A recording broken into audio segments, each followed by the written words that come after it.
We've been calling this environment stagflation light. You're going to have inflation that is just kind of sticky, but you're not necessarily going to see a big pop. We're not expecting a reacceleration. What we should be concerned about is, do we have a persistent uptick in inflation? It's also quite possible that we'll see a slowly increasing inflation rate. This is Bloomberg Surveillance with Jonathan Ferro, Lisa Abramowicz, and Annmarie Hordern. Live from New York City this morning. Good morning for our audience worldwide. Bloomberg Surveillance starts right now. Coming into Tuesday, it's CPI day, setting the tone for financial markets worldwide. Inflation data just hours away. As the US-China trade truce receives a widely expected 90-day extension, investors are still laser focused on the potential for further tariff pass-through. This is what the story is all about today. These two stories are so connected. How much of the on and off, sometimes fluid trade policy of this administration, and even for some countries like China, deals are not just done yet. This is still a negotiating process. How much are tariffs going to be pushed through from corporate America onto consumers? And to what extent is inventory management delaying the pass-through? And to what extent will we see more in the months to come?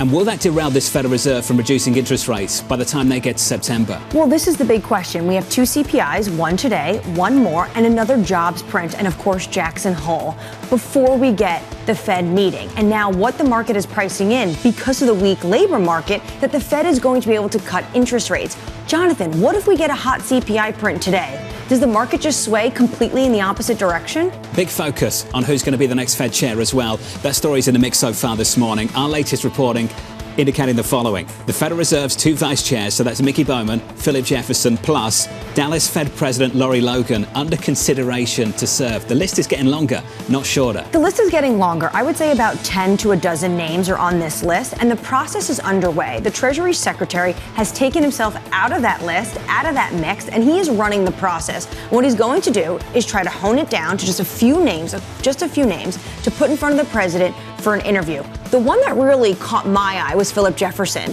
because this was someone that was appointed, remember, by the Biden administration. But I remember the day he was appointed, and Kevin Hassett had said, this is an individual, top economic mind, and if I was in Trump 1.0, this would be someone I would have no problem putting in front of President Trump. We might have a new BLS chief in the mix as well, so look out for that conversation later on this morning. One single name to look at, Nvidia. In the pre-market, it's down about a third of 1%, so no big drama here whatsoever. But the latest reporting from the team here at Bloomberg, the Chinese authorities have sent notices to a range of firms discouraging the use of the less advanced semiconductors. So we've seen in the past China do this. They want to boost national champions in China, as well as that they are a little bit concerned about national security in China from U.S. related chips. What I would say, and we're speaking to Mackenzie Hawkins, the lead author, journalist on this story, the urgency now that Beijing has to tell these firms to look domestically, not the U.S., is coming on the heels of the U.S. saying, well, we're ready to ship them. Except for President Trump, you can ship them if you give us 15%. That stock is down by 0.3%. The broader equity market doing okay, just about unchanged. The calm before the potential storm at 8:30 Eastern Time. Coming up on this program through the next hour, Keith Lerner of Truist ahead of the latest inflation data. John Lieber of Eurasia Group as China discourages the use of Nvidia's H20 chips. Plus, we'll catch up with Elyas Galou of Bank of America as a record number of investors worry about US valuations. We begin this hour with stock steady as traders await US CPI data out at 8:30 Eastern Time. Keith Lerner of Truist writing the following. We anticipate further consolidation of the recent sharp gains and a reset in sentiment within the confines of an ongoing bull market. Keith joins us now for more. Keith, welcome to the program, sir. Let's start with inflation. What could derail this melt-up that we've witnessed over the past few months? Yeah, well, great to be with you on CPI day. Listen, maybe a really hot number could be a negative. I think in some ways, though, the market may be able to look through that. I mean, the broader picture is we've had a big rebound. We all know up 28% from the lows. Sentiment has kind of reset somewhat higher, and we're in this digestion phase. And I think as much as we're focusing on just today's CPI print, what you all mentioned earlier will just be as important, if not more important, is that employment report, next month. And then finally, I think the big picture too is, we have all these different topics, but the big picture for the equity markets, it's about profits. And we're seeing a really strong profits season with, the revenue beat rates are above 80%, led by tech, which is beating by about 90% of the companies are beating it as well. And those forward earning estimates for the overall market continue to move higher as we have all these other factors, around it.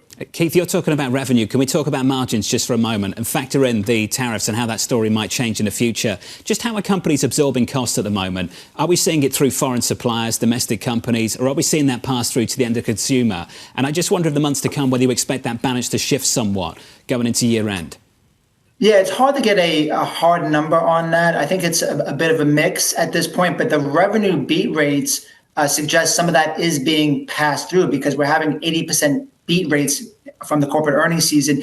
And I also think with the labor market weakening somewhat, I think there's going to be some pushback from consumers if you try to raise prices. So it's a mix, but exactly what that percentage is still an open question and still be to be resolved. But if you go back to the overall equity market, I think what we're seeing, if you look at the last month, the equal weight index is basically flat. Small caps are still somewhat underperforming. It's all about large caps and tech. Tech and communications are up 5% over the last month. And I would say they have somewhat less exposure to some of these kind of inflationary trends, which are hitting smaller cap and the average stock more. How challenging, though, is it for corporate America and for earnings if the trade story has been very fluid and we only just got the tariff rates a few weeks ago for certain partners and other partners are still negotiating with the United States? It's still challenging. We still don't know the rules of engagement. But, the way I think about it is tariffs are important. It's not the only thing that matters. We know, looking at the Mag 7, 3 or 4 companies are, basically spending in CapEx $300 or $400 billion. That's almost as much as most estimates on tariffs. There was also some recent analysis done suggesting that, buybacks this year are on pace to be above $1 trillion.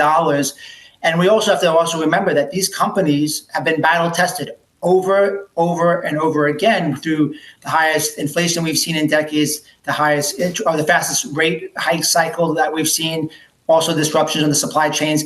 And each time they've come out somewhat stronger, and those earning trends, again, continue to surprise to the upside. So listen, there certainly will be some winners and losers, but I will say I wouldn't underestimate corporations' ability to adapt. And maybe one also last stat. The second quarter earnings season, right, is actually now higher than what it was expected back on Liberation Day. I think that also kind of speaks to this resiliency. How does this all look for 2026? I'm thinking of the car companies. They all took substantial profit hits. Are they going to have to pass them on to, say, new cars that hit the lot in 2026? How slow could we see this tariff story really hit the inflationary impact for the U.S. consumer? I think that's right. I think we'll be somewhat of a gradual move up. But, also you think about the economy. It kind of went to stall speed somewhat. If we look at the last 3 months of jobs where, we're around 15,000, I believe. And the job growth this year is about half the growth from last year. So I think you have to deal with that inflation side. But there's also a potential that you actually see a little bit of acceleration in the economy from this, 1.2, 1.3 closer to, 1.82% next year. So I just think there will be offsets. And if you have a little bit more inflation, I think on the margin, as long as it's not a big pop, which is not our expectation, then equities on the margin should be able to be, a little bit of a hedge against that. Keith, can we just finish on a somewhat controversial topic at the moment, the data itself? And how dependable that economic data is. How much trust do you have in the data? Not for this morning, but in the months to come.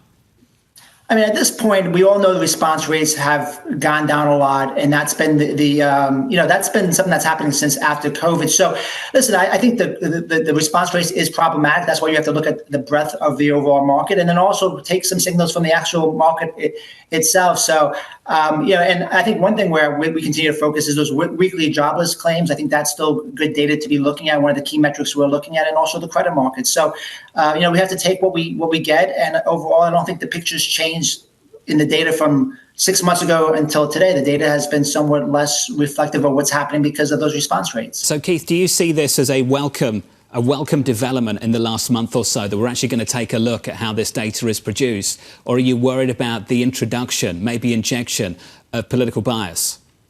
How about I say both? I think we can all agree we have technology, AI, I think from my perspective, somebody that looks at data every day, that just having another deep dive into this, is there a better way to do that, is certainly welcome. Of course, if there starts to be some divergence between some private data versus the public data, that will be a concern. But that's really premature to say at this point. But I do certainly welcome a deep dive into this data, and getting things a little bit quicker and more accurate early on would be, I think, a positive. I think a lot of people would agree with you. Keith, thank you, sir. Keith Lerner there of Truist with the economic data. Coming out a little bit later this morning at 8:30 Eastern time. Look, the 3-month average on payrolls went from solid to stall speed, just like that. This data hasn't been dependable for quite a long time. It's not dependable, even if the effort to be as accurate as possible is highly credible. And it's the credibility factor that's a question here. We know this data is prone to massive revisions, but we accept that and we're comfortable with it because we believe the process is very credible. Now, whether this development down in Washington enhances that or undermines it remains to be seen, but that's the worry at the moment. It is a worry at the moment, especially when you have conservative economists saying that this individual is highly partisan. If this individual comes out and says he doesn't believe the own data from the statisticians in his own commission, that is going to put a tremendous amount of questions with the data and whether or not potentially it is being undermined. That data, the latest, drops at 8:30 Eastern time. Inflation data just around the corner. Equity futures at the moment just about unchanged on the S&P 500. With an update on stories elsewhere this morning with your Bloomberg Brief, let's cross over to Yahara Anand. Hey, Yahara. Good morning, John. The U.S. and China have extended their trade truce for an additional 90 days. President Trump signed an order extending the truce through November 10th. Had it not been extended, U.S. tariffs on Chinese goods would have jumped to at least 54% at midnight. The extension may clear the path for Trump to meet with Chinese President Xi Jinping in late October. Meanwhile, Chinese authorities are discouraging local companies from using NVIDIA's H20 processor, especially for government-related purposes. Sources telling us here at Bloomberg that Chinese officials are worried the chips could have location tracking and remote shutdown capabilities, two things NVIDIA denies. And the Trump administration is set to have expanded its list of potential new Fed chairs. Officials say the central bank's two vice chairs, Michelle Bowman and Philip Jefferson, are now under consideration, along with Dallas Fed President Lori Logan. Treasury Secretary Scott Bessent will interview the additional candidates in the coming weeks. That's your Bloomberg Brief. John? Yahara, thank you. Appreciate it. Up next on the program, China pushing back. I deal with Jensen, who's a great guy, and NVIDIA. The chip that we're talking about, the H20, it's an old chip. China already has it in a different form. We'll get into the political controversy surrounding those chips with John Lieber of Eurasia Group, live from New York City this morning. Good morning.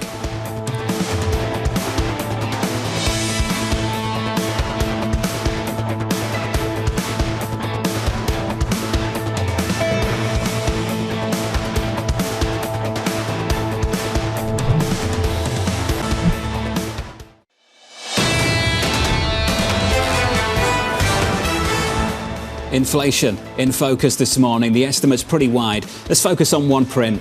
Month over month core CPI. So strip out food, strip out energy. We're looking at a range of estimates this morning, anywhere from 0.1 to 0.4. But the bulk of estimates on Wall Street looking for something around 0.3. The previous read 0.2. That's going to set the tone for markets worldwide. Equity markets shaping up as follows on the S&P 500.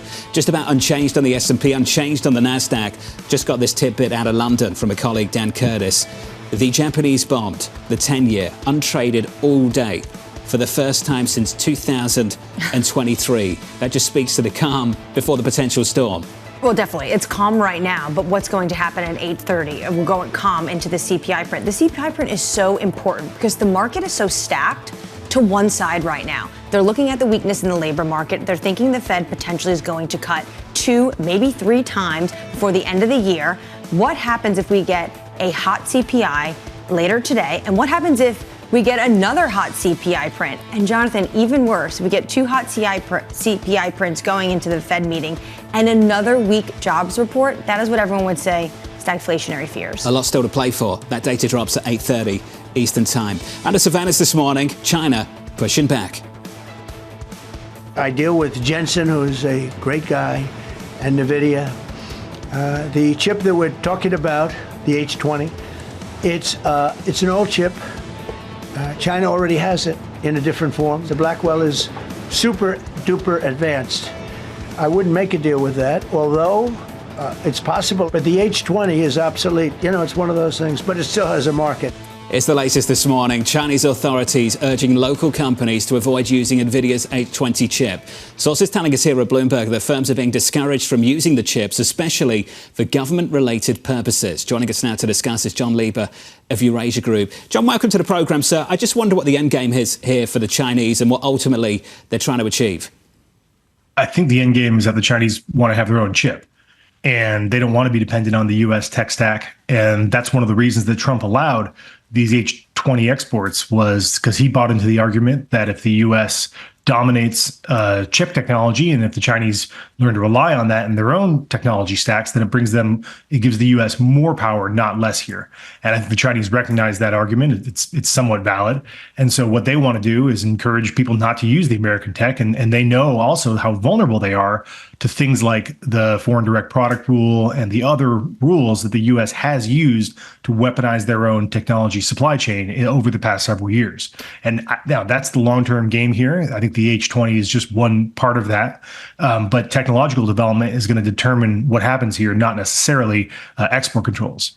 John, when it comes to NVIDIA and AMD selling these chips, getting these export licenses to go back into China, what kind of pushback have you heard in Washington from both individuals who are questioning whether the 15% revenue cash back to the United States is legal and the China hawks as well in the Trump administration? Yeah, I mean, the 15% revenue take makes it look like to certain people, and I think this is a valid argument, that national security is now for sale. I'm sure a lot of companies would be very happy if they had the opportunity to buy their way out of U.S. regulations that otherwise ban them from doing business. You know, in a way, this is a version of a carbon tax where you're you're purchasing the right to pollute. But here, you're purchasing the right to undermine America's national security by selling these chips to the Chinese, which a lot of China hawks in Washington are not happy about because they believe that this is enabling Chinese technological development. This is contrary to the policy of the Biden administration and up until last week, the policy of the Trump administration, which was, of course, to deny the Chinese access to these chips. So this is a very controversial move. It's never been done before, as far as we're aware. And Trump's getting a lot of pushback, both from the security hawks and also people who argue this is an illegal export tax, which I'm pretty confident they'll find their way around. But this is something new we've never seen before. Do you think this is a one-off, or we're going to see more policy like this? That's a good question. I think we don't know yet. I don't think there's a lot of areas where this type of thing is doable, where, you know, you've got an export ban that somebody wants to, that they're offering the chance to raise some revenue off of. So I'm not sure where else we could see it, but we still have, you know, one of the things that's really surprising to me to remember all the time is there's still 3.5 years left in this administration. And we know Trump loves to do these types of deals. So it wouldn't surprise me to see this show up in other areas. It's just hard to predict which ones yet. Well, John, let's talk about what we learned from the first term under President Trump. In Trump Volume 1, there was a coherent ideology governing trade policy, whether you liked it or not. I happen to be sympathetic to the concerns they had about reciprocity in a country like China, who'd put barriers to entry up all over the place. John, now I'm struggling with what the framework is exactly this time around. How are you explaining this to people at the moment? Yeah, I mean, a huge difference between this term and last term is you don't have the strong personality of Robert Lighthizer directing a lot of Trump's trade policies. What you have instead is the strong personality of Donald Trump directing these policies. And Trump is going every which way. And, you know, it's obvious that in some cases, he's motivated to get a deal. We saw that with all these countries pre-August 1st. And in other cases, you see personal relationships starting to sour and take over the ability for the U.S. to cut deals, like what's happening with the U.S. and India right now. I think at the core of it, though, Trump remains a very transactional guy. He's somebody that wants to see higher tariffs, and he's somebody that wants to do deals in order to keep those, in order to get those tariffs. With China, you know, they've been able to leverage their use of rare earths and critical minerals to great effect. The U.S. national security community is in a panic about its ability to build weapons in the United States because of the choke points that China's been using to deny the U.S. those critical minerals. And Trump himself, and that's driving a lot of the China policy right now. So I don't think there's a consistent strain that you can pull through here. But it is worth pointing out that Trump ran on a campaign of higher tariffs, and now the U.S. is getting them with an average effective rate somewhere in the mid to high teens. And that's a huge shift that reflects Trump's own personality and his own policy preferences. Well, let's just sit on that transactional nature. Nothing new, quite well understood. Where people struggle is what defines whether it's a good transaction or a bad transaction, and what kind of feedback loops is the president sensitive to? Well, clearly he's sensitive to feedback from the private sector. I mean, the reason that the Liberation Day tariffs were paused in the first place was because of what he called the yippiness in the bond market. So that's one type of feedback. Another type of feedback he's clearly sensitive to is direct feedback from the business community. His meeting with Jensen Huang directly led to the selling of these H20 chips into China. And I also think that he's sensitive to the positive feedback he's getting from the deals that are happening, where his U.S. trading partners aren't putting up any real resistance here. Nobody's retaliating. I think that's an important point, is that he's faced virtually zero retaliation, and that's allowed him to get away with these higher tariffs. And I think going forward, the feedback that might cause him to reverse course would be economic weakness, major complaints from the U.S. business community, big businesses who are going to have the ear of the president. And I think that means that probably small businesses are getting left out of this because he's not necessarily hearing their voices. John, when it comes to the trade agreement, we, of course, have the punting of the negotiations when it comes to China and the United States. You mentioned the victory, really, of Beijing using those rare earth magnets in lieu of making sure they can loosen up export controls. Would you say Beijing has the leverage going into November? Not necessarily. I mean, I think you have to be mindful of the fact that China is going to face higher tariffs. They're just comfortable. Their system is prepared for a level of higher tariffs, and they can deal with tariffs in the 30% range, which is where we think tariffs on China are going to end up here. However, I don't want to play down the fact that they have been able to play this critical mineral game very, very well, and the U.S. is obviously very, very sensitive to it. But this is not necessarily a positive story for the Chinese economy either. When it comes to what the United States wants to see out of China, they're dealing with export controls, they're dealing with rare earths. The president the other day was truthing about soybeans. What else is on the list before potentially Xi and Trump can meet and potentially get to this grand bargain of a deal? Yeah, I mean, we don't see a grand bargain. We don't think a grand bargain is necessarily the right way to describe this. We're thinking about this as a very transactional deal. So the U.S. is going to raise its tariff levels on Chinese goods. China will make some purchase commitments about market access. They're not going to fundamentally reform their economy, which was, of course, the goal in Trump 1 and the goal of some of the China hawks in this administration. But what they're going to do is make enough promises to buy enough time that they can live with these 30% tariffs and then hope to fight that out in the next presidential term. I'm not at all convinced these tariffs are going down even after President Trump's term is over. None of the China tariffs went down after his first term, and these things have a way of being enduring.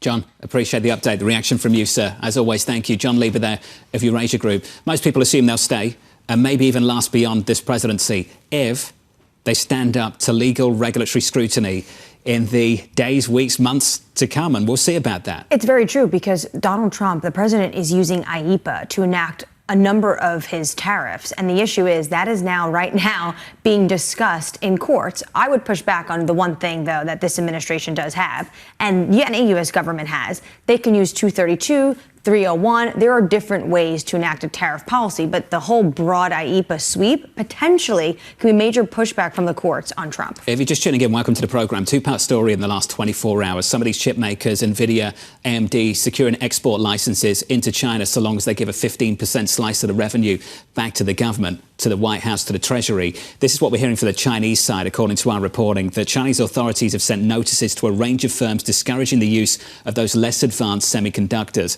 NVIDIA, slightly softer yesterday, slightly firmer this morning. Not seeing big moves off the back of this story. Up this morning at the pre-market now by 0.2%. Coming up on this program, we'll catch up with Elyas Galou of Bank of America as a record number of investors say they're worried about US valuations. Plus, we'll touch base with Ihara with your morning movers, with Intel rising after President Trump changes his tune on the company's CEO. The stock is up by 3.4%. Live from New York, you're watching Bloomberg TV.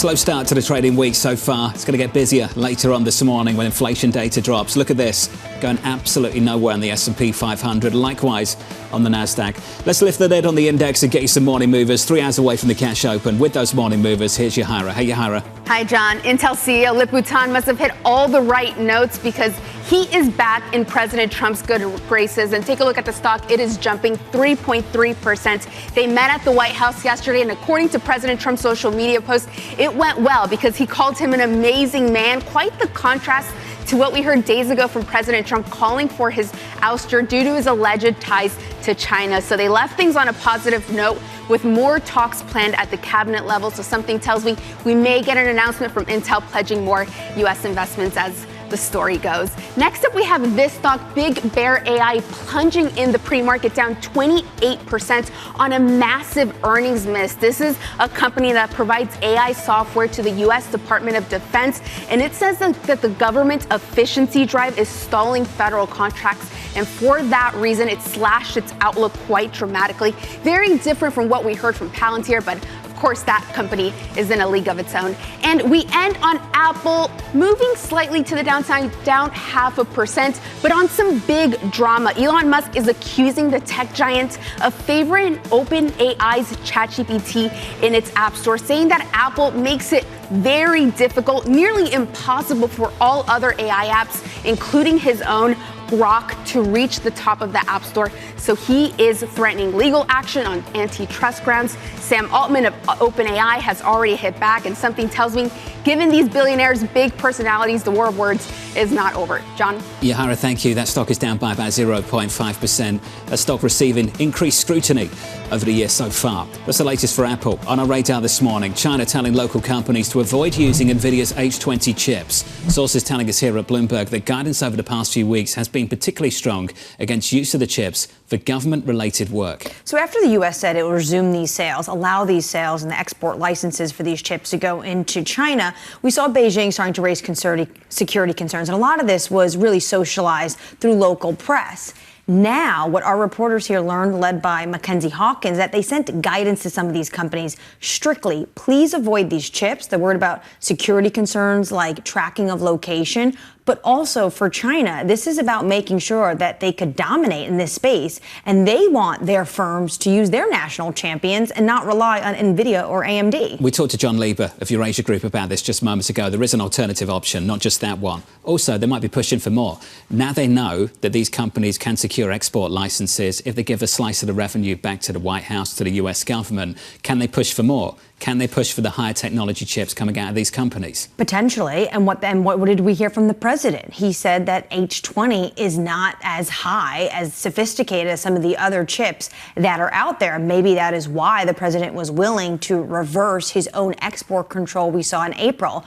What I would say is that for the moment, this story is kind of calm between the rare earth magnets and the export controls between China and Beijing. But now, Jonathan, we have another 90 days of these countries going to be negotiating.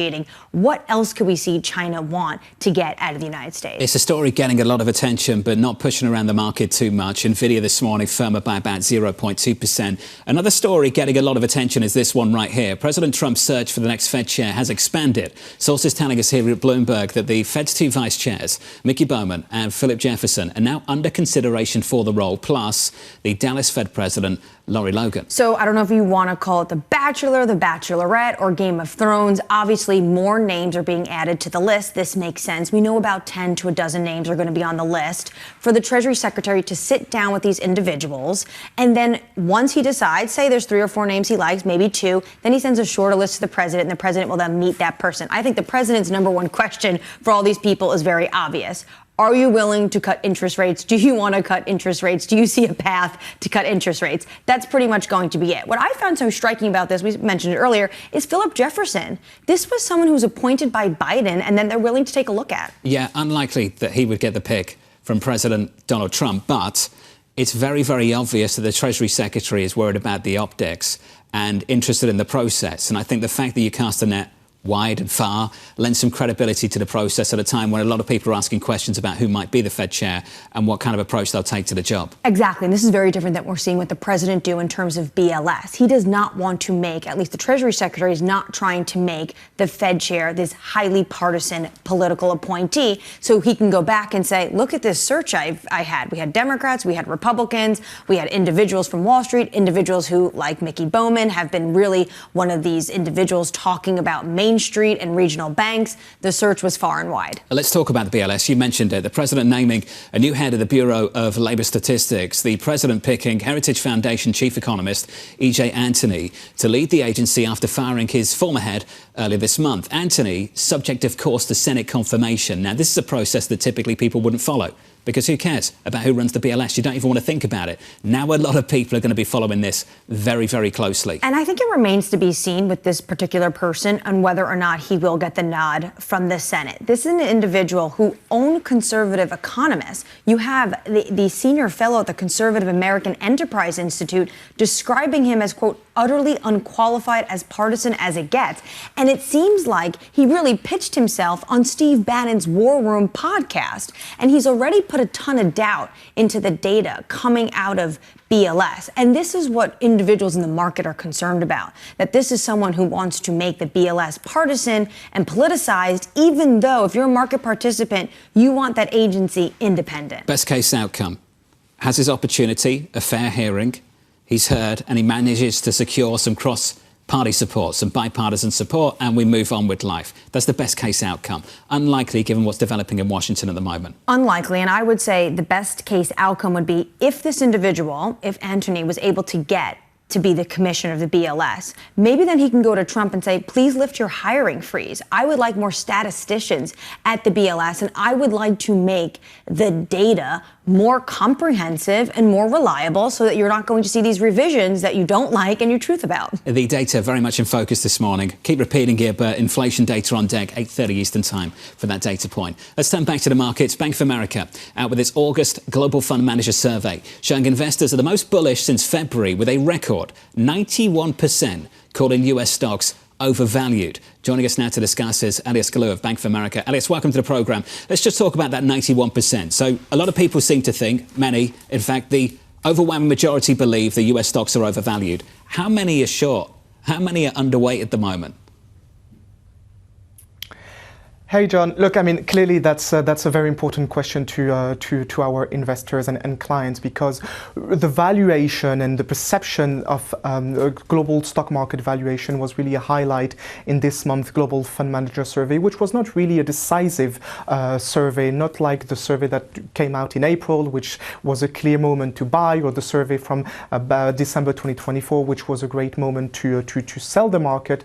But this month, the highlight was really the perception that global equity markets are overvalued. The highest share of investors saying they think the global equity market is overvalued since 1998, when we first started asking this question. The share topped even the highs observed during the internet bubble in 1999-2000, or the everything bubble in 2021. And of course, the perception that global equity markets are very rich, overvalued, is driven by the US equity market, with here as well 91% of FMS participants saying that they think the US equity market is overvalued.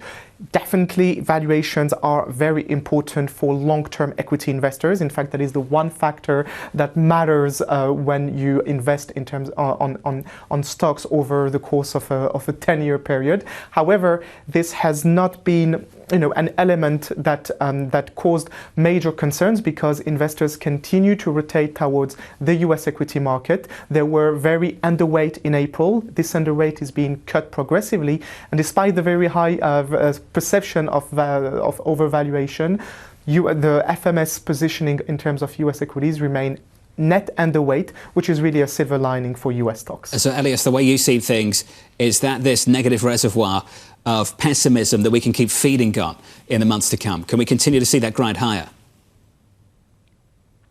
I think, this negative reservoir of pessimism is really what emboldens the bulls right now, because when you look at the results from the FMS survey this month, is that the bulls will really focus on the macro pessimism that in fact increased versus where it was in July. Macro sentiment worsened a little bit, but also the bulls will focus on the fact that global equity exposure stands below the historical average. Net 14% of FMS investors said they were overweight the global equity market. The historical average since 2000 is roughly 25%.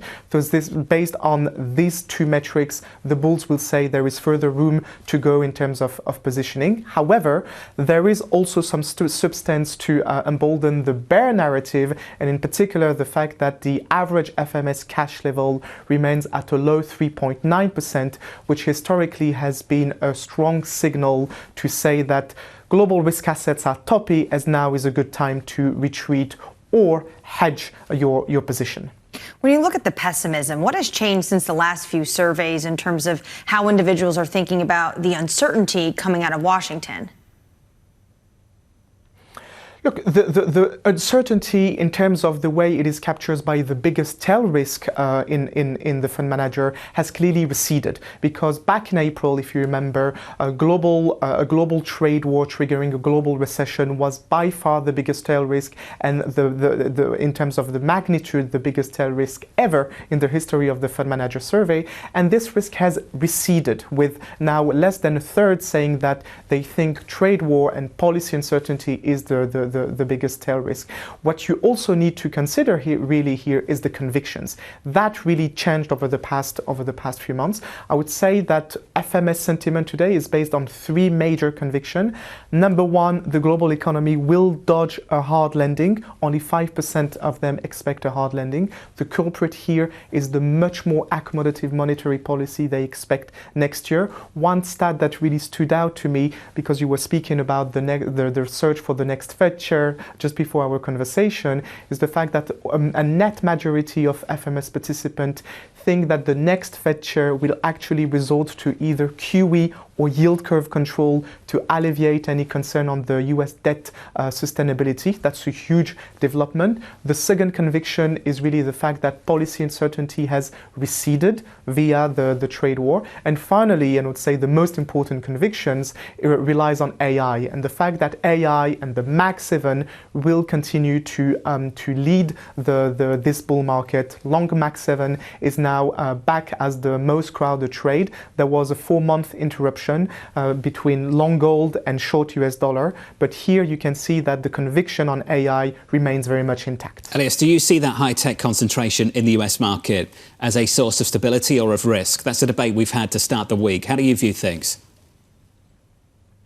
Of course, I mean, and this is why this is a concern, because investors, are very much concerned about equity market valuation, mostly because of the tech sector. However, when you look at the positioning on tech, it stands now below the historical average. When you also conciliate the sentiment data from the FMS, which is really the equivalent of soft data, to the hard data that we see in terms of flows, over the past few months, and in fact since Liberation Day, there has been zero net inflows to US equity funds. So there is still room for investors to buy the US equity market and to buy US stocks. And in fact, John, across our Bank of America platforms, last week we saw the 10th largest weekly buying from institutional clients in terms of US single stocks, which shows that the appetite to increase allocation to US equities and to US tech stocks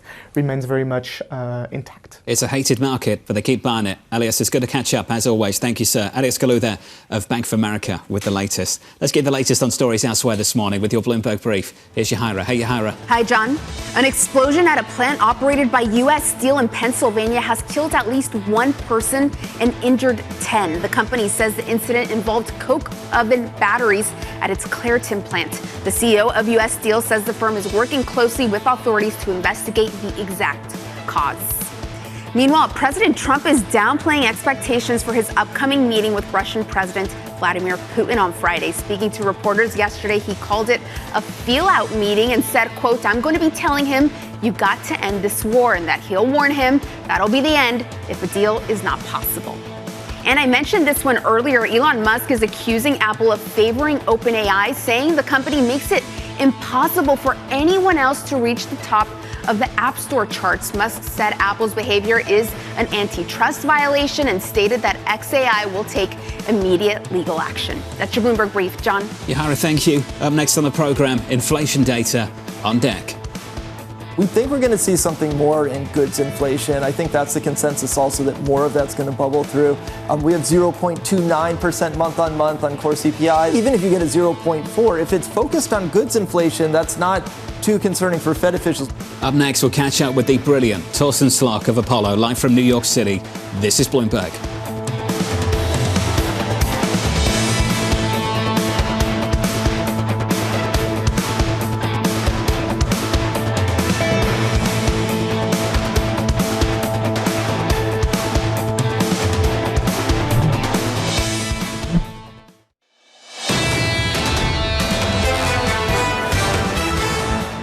Live from New York City, welcome to the program. Under surveillance this morning, inflation data on deck. We think we're going to see something more in goods inflation. I think that's the consensus also, that more of that's going to bubble through. We have 0.29% month on month on core CPI. Even if you get a 0.4, if it's focused on goods inflation, that's not too concerning for Fed officials. If you think about the fundamental economics of it, what we should be concerned about is, do we have a persistent uptick in inflation, or does this look more like a one-time rise in the price of certain goods? So here's the latest this morning. Investors are waiting inflation data this week, with CPI due out in less than 2 hours' time. Torsten Slok of Apollo writing, the market is clearly expecting rate cuts, but the upside risks to inflation are significant. The stagflation theme in markets is intensifying. Torsten joins us now for more. Torsten, good morning. Morning. Let's talk about the Fed's dual mandate. Should both sides of that dual mandate be treated equally? Well, that's, of course, up to the committee and, importantly, up to the Fed chair. So far, it's very clear that Jay Powell and the committee have been putting a lot of weight on the worry that inflation is not yet at the 2% target.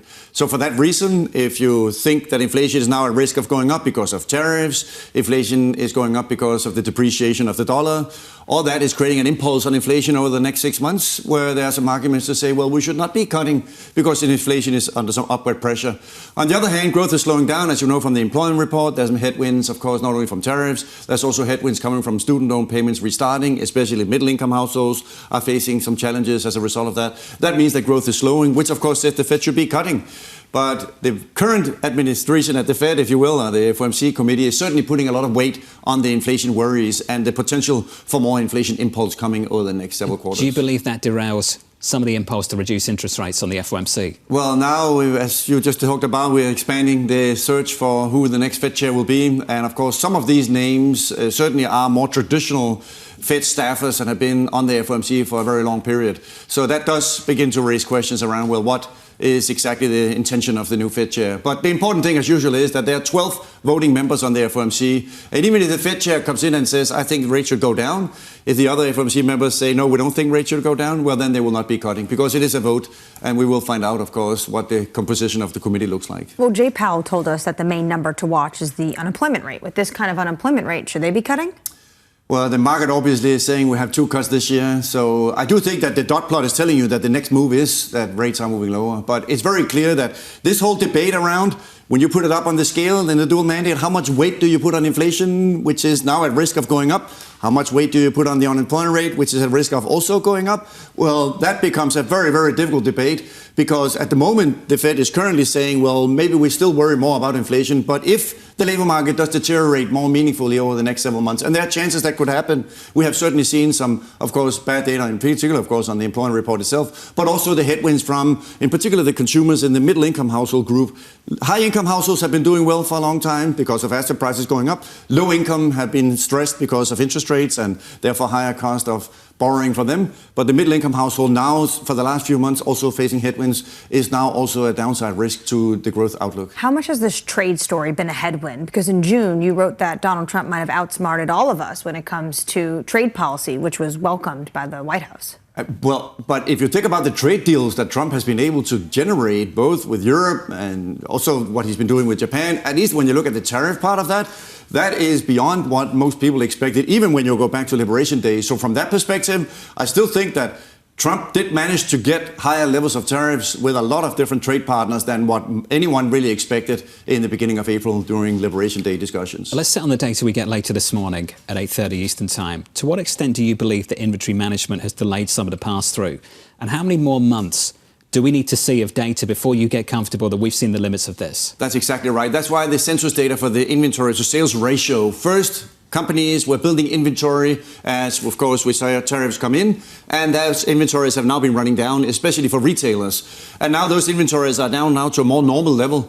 So now we are getting into a situation where companies are pricing goods not so much on whatever is left in the inventory, because there's not much left in the inventory. It really is the new price that includes tariffs. And that's likely why the number this morning, what is most important is not only what's happening on the goods side, where most of the worries are about inflation, but the fact that ISM prices paid for services also showed a very strong uptrend in the latest data, is telling you that for a long time the story was, oh, it's all about goods, services is fine. But the fact that ISM services paid for the last several months have started to move higher is telling you that there is a bigger risk, in particular also with deportations at the same time, removing labor from the economy. That means more upside pressure on wages, especially in the sectors where undocumented immigrants are working. That all means that service sector inflation could also be a very important part of the number that comes out here at 8:30. Are you seeing this show up in inflation expectations? Survey-based inflation expectations of consumers can be very volatile. What are you seeing in markets? Well, so the one-year ahead swap, meaning what does the market price, and this is people putting real money betting on what will headline CPI be in 12 months' time,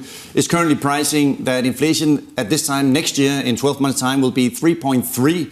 That's significantly higher than the Fed's 2% target. So that's also telling you that the market is pricing that inflation expectations have almost become unanchored already. Is that because people think that inflation will be higher on its own, or is it because the expectation now is that the Fed will be cutting and therefore there will be even more impulse to inflation, not only from tariffs and not only from the dollar depreciation, but also from potentially the cut that's coming from the Fed prematurely? What do you think it is? I still think the risk is that the market is beginning in the long end to look a little bit more wobbly when it comes to inflation expectations.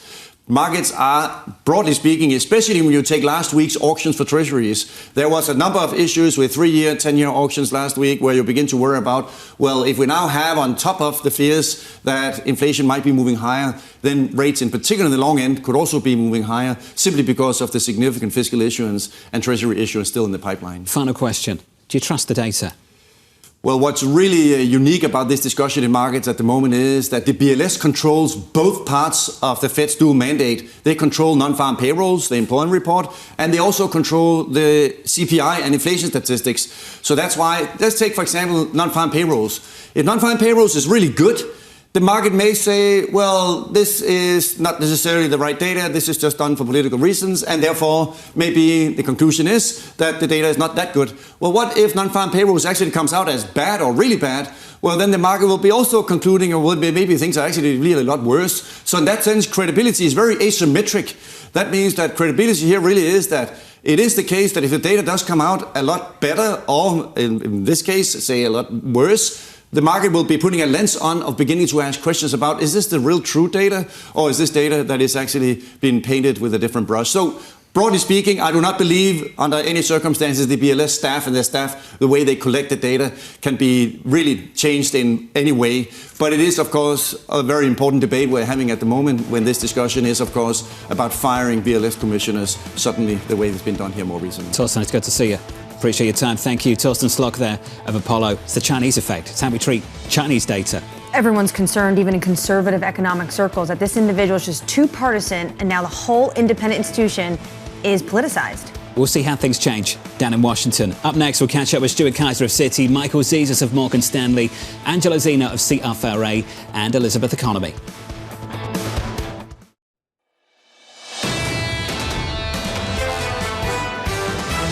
The volatility so far this year is in the headlines. It's not so much in the market. The market is being very sensitive to who are going to be the winners. In the US, the tech-heavy, largest companies have been dominating the rally. I think the market is trying to take a slightly longer-term view. Market returns aren't necessarily going to be blockbuster. This is Bloomberg Surveillance with Jonathan Ferro, Lisa Abramowicz, and Annmarie Hordern. 90 minutes away from the inflation report in America, live from New York City this morning. Good morning to you all. The second hour of Bloomberg Surveillance starts right now. And check out this news at 7 a.m. Eastern Time. This market going absolutely nowhere on the S&P 500, on the NASDAQ, as we await the first big data point of the week.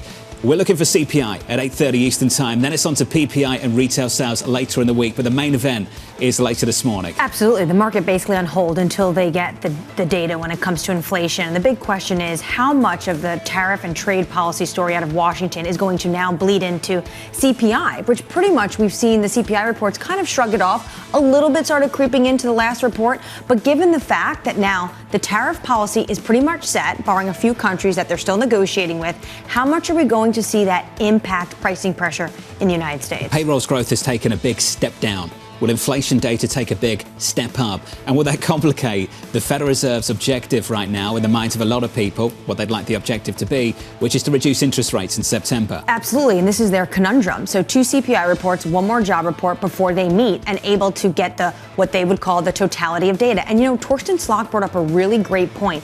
Immigration policy could also mean that we can have higher wages and wage pressure on the labor part of the story. So what you could potentially see is just inflation becoming much harder to tame. And how difficult is that going to be for this Federal Reserve? Depends who the Fed chair is.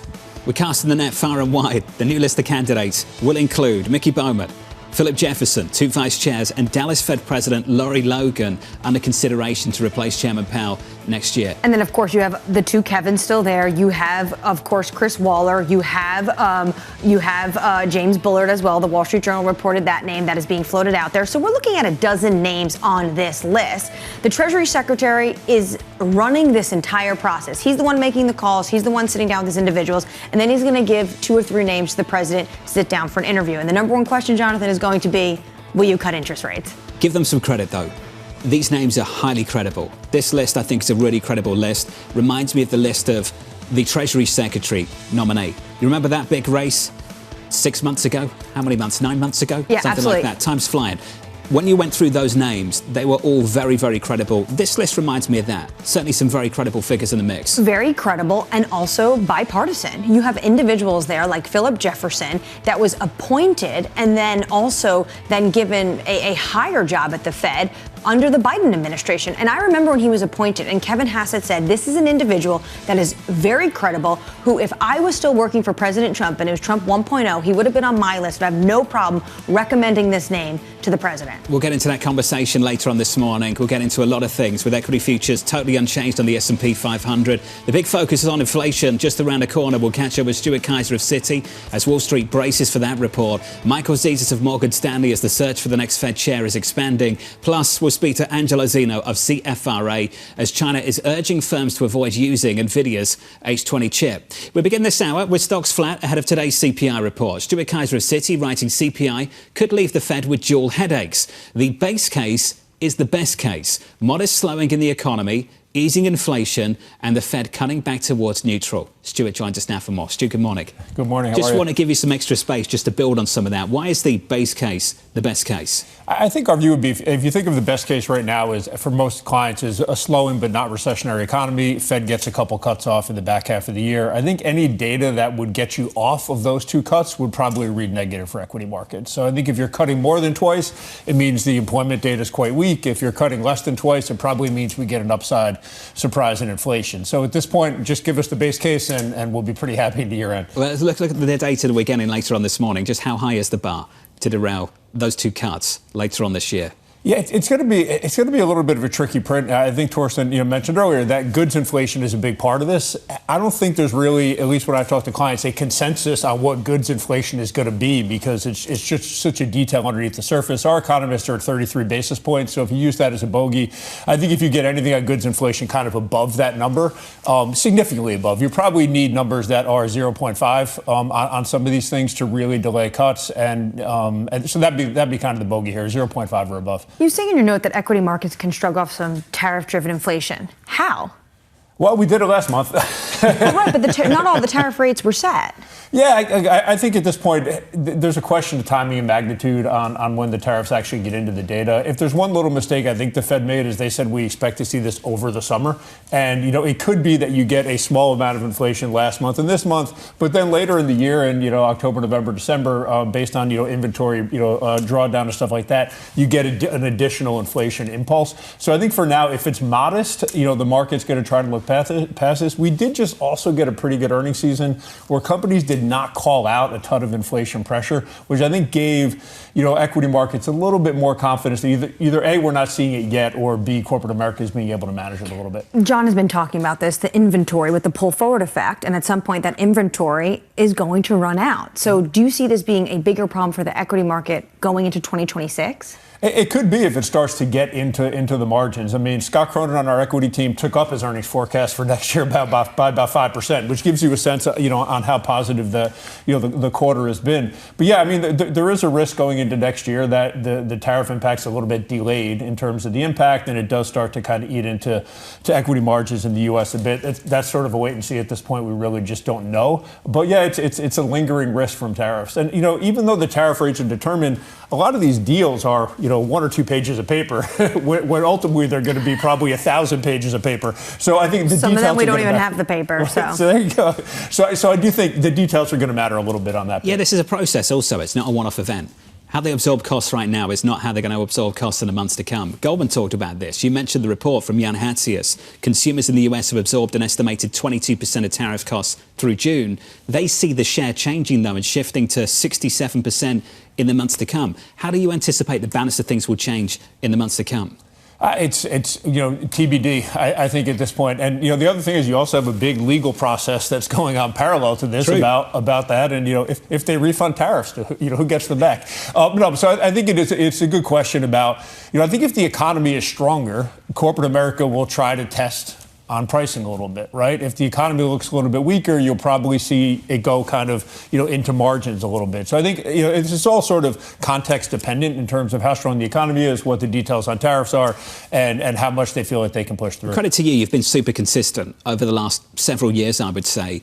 Long, strong until the data starts to break. Can you just define for us the data breaking? Because clearly 2 Fridays ago, people felt like the data was breaking. Yeah, it's the unemployment rate. I mean, if you really wanted to distill it down a little bit, and I think you need to get that kind of going back up to about 4.5% or above to really, kind of disrupt things. What's interesting is if you look back to last summer, we had 3 consecutive months of sub 100K payrolls, which we're kind of going through again now. And then you triggered the SOM rule at the end of the summer. And the market kind of suffered under the weight of those two things. So I think what you're really going to need, A, is you need firing to increase. This can't just be about not hiring. It needs to be about actual layoffs. And I think you need to see it get into the unemployment rate and get the number at least above 4.5 to become a real issue. Well, that's the question. Is the labor market actually slowing, or is it just frozen? No hiring, no firing, because what corporate America has been telling us is that we are putting everything on hold because we are uncertain with policy coming out of this White House. I think it's exactly that. I think it's an on-hold, frozen kind of labor market. And you see that continuing. So is that bad?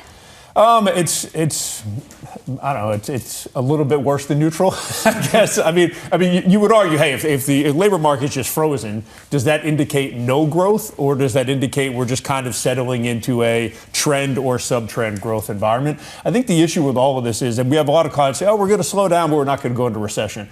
When you get to those transition points, though, the risk reward really falls apart because you're going to get some data that looks recessionary and some data that doesn't. And the markets are not going to like kind of trading that balance. So, yeah, it could be a frozen labor market. It could be you're sort of moving sideways. But when you're moving sideways at a low level, it means you're always kind of, on the precipice. And I think that's going to be the issue the markets deal with in the data, particularly if they have a little bit less faith in the data going forward. This is not showing up in the index. Let's be clear about that. Close to all-time highs within 1% on the S&P 500 this morning. Do you see it in the internals? Do you see it elsewhere in the equity market? Definitely. Small cap has underperformed. That's a big part of it. We've seen a lot of hedging in the credit space. A lot of folks not comfortable going down the quality spectrum, both in just terms of earnings reliability, or in terms of kind of balance sheet strength. So I think you see pockets, and the pocket there is quality. When we talk to clients, and this has been our view as well, you want to be long beta, but you want to be playing in sort of that higher quality neighborhood. And I think that's where you're seeing it, is more a preference for large cap, a preference for growth, a preference for higher quality. quality stocks, but also a preference to be in U.S. equity. So you have that kind of balancing act mix going on. We've seen the divergence between the equal weight S&P 500 and the market cap weighted S&P 500. Is that a divergence to worry about? I keep going back to this theme. We all know that the US equity market is concentrated with big tech. There is a big difference between calling that a source of risk and a source of stability. That arguably over the past few months, based on the earnings we've seen, has been a source of stability. Any reason to believe it becomes a source of risk in the next few months? I mean, I agree it's been a source of stability. Those Mag 7 stocks are generating earnings in the mid 20% range. So yeah, they are kind of acting as ballast, for the earnings outlook and the market. Where it becomes a risk is you are sort of heavily reliant on that sort of AI CapEx spending theme, sort of supporting the entire market. So it's a risk if those companies need to pull back. You saw a little bit of a shot across the bow there, I think, from some of the semiconductors earnings, where they kind of talked about this CapEx spending is actually starting to negatively impact our earnings outlook, i.e. we're trying to keep up with our neighbors in terms of spending, and that can be a bit of a headwind. So if you've seen it anywhere, it would be in some of the semiconductors, I think, kind of being pressured to spend more than maybe they would like to. You talked about data reliability, though. I just wonder if the data coming out of these tech firms is going to be more reliable than the data coming out of the BLS in the next few months. I guess I'm a little bit less suspicious of the BLS data, I think, than the average bear. But clearly, we do audit corporate balance sheets, so I guess, that data is going to be more reliable than the other. It's funny when these questions come up about economic data and then people actually drill down into what is the sample size and how are the estimates being done. I mean, these are all statistical estimates, right? And so it's easy to kind of throw stones at them, but it doesn't mean they're not reliable. Just asking questions, Stu.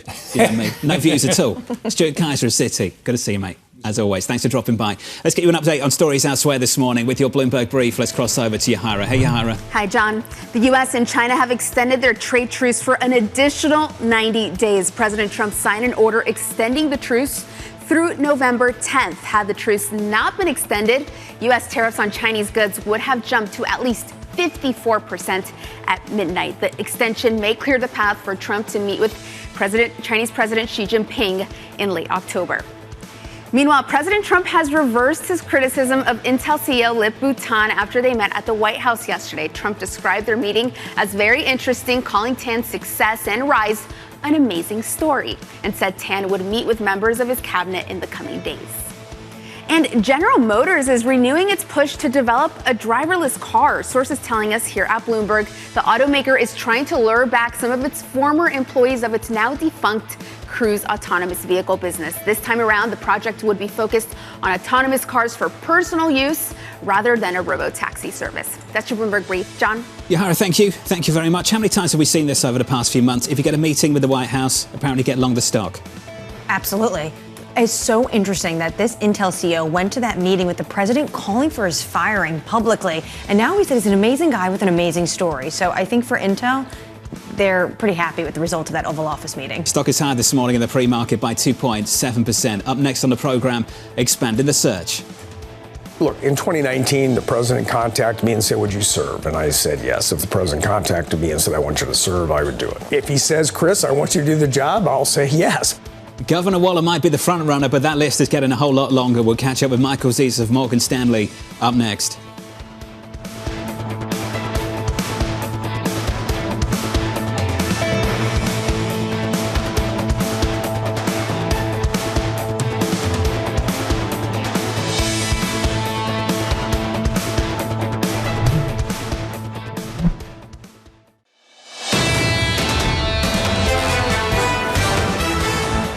Check out how sleepy this market is in stocks and bonds so far this morning. Equities down just 0.1% on the S&P. On the Nasdaq, the bond market going absolutely nowhere. 2-year, 10-year, 30-year bond yields. Yields unchanged on a 10-year at 4.29, on 2s at 3.77. Under surveillance this morning, we need to talk about the Federal Reserve expanding the search.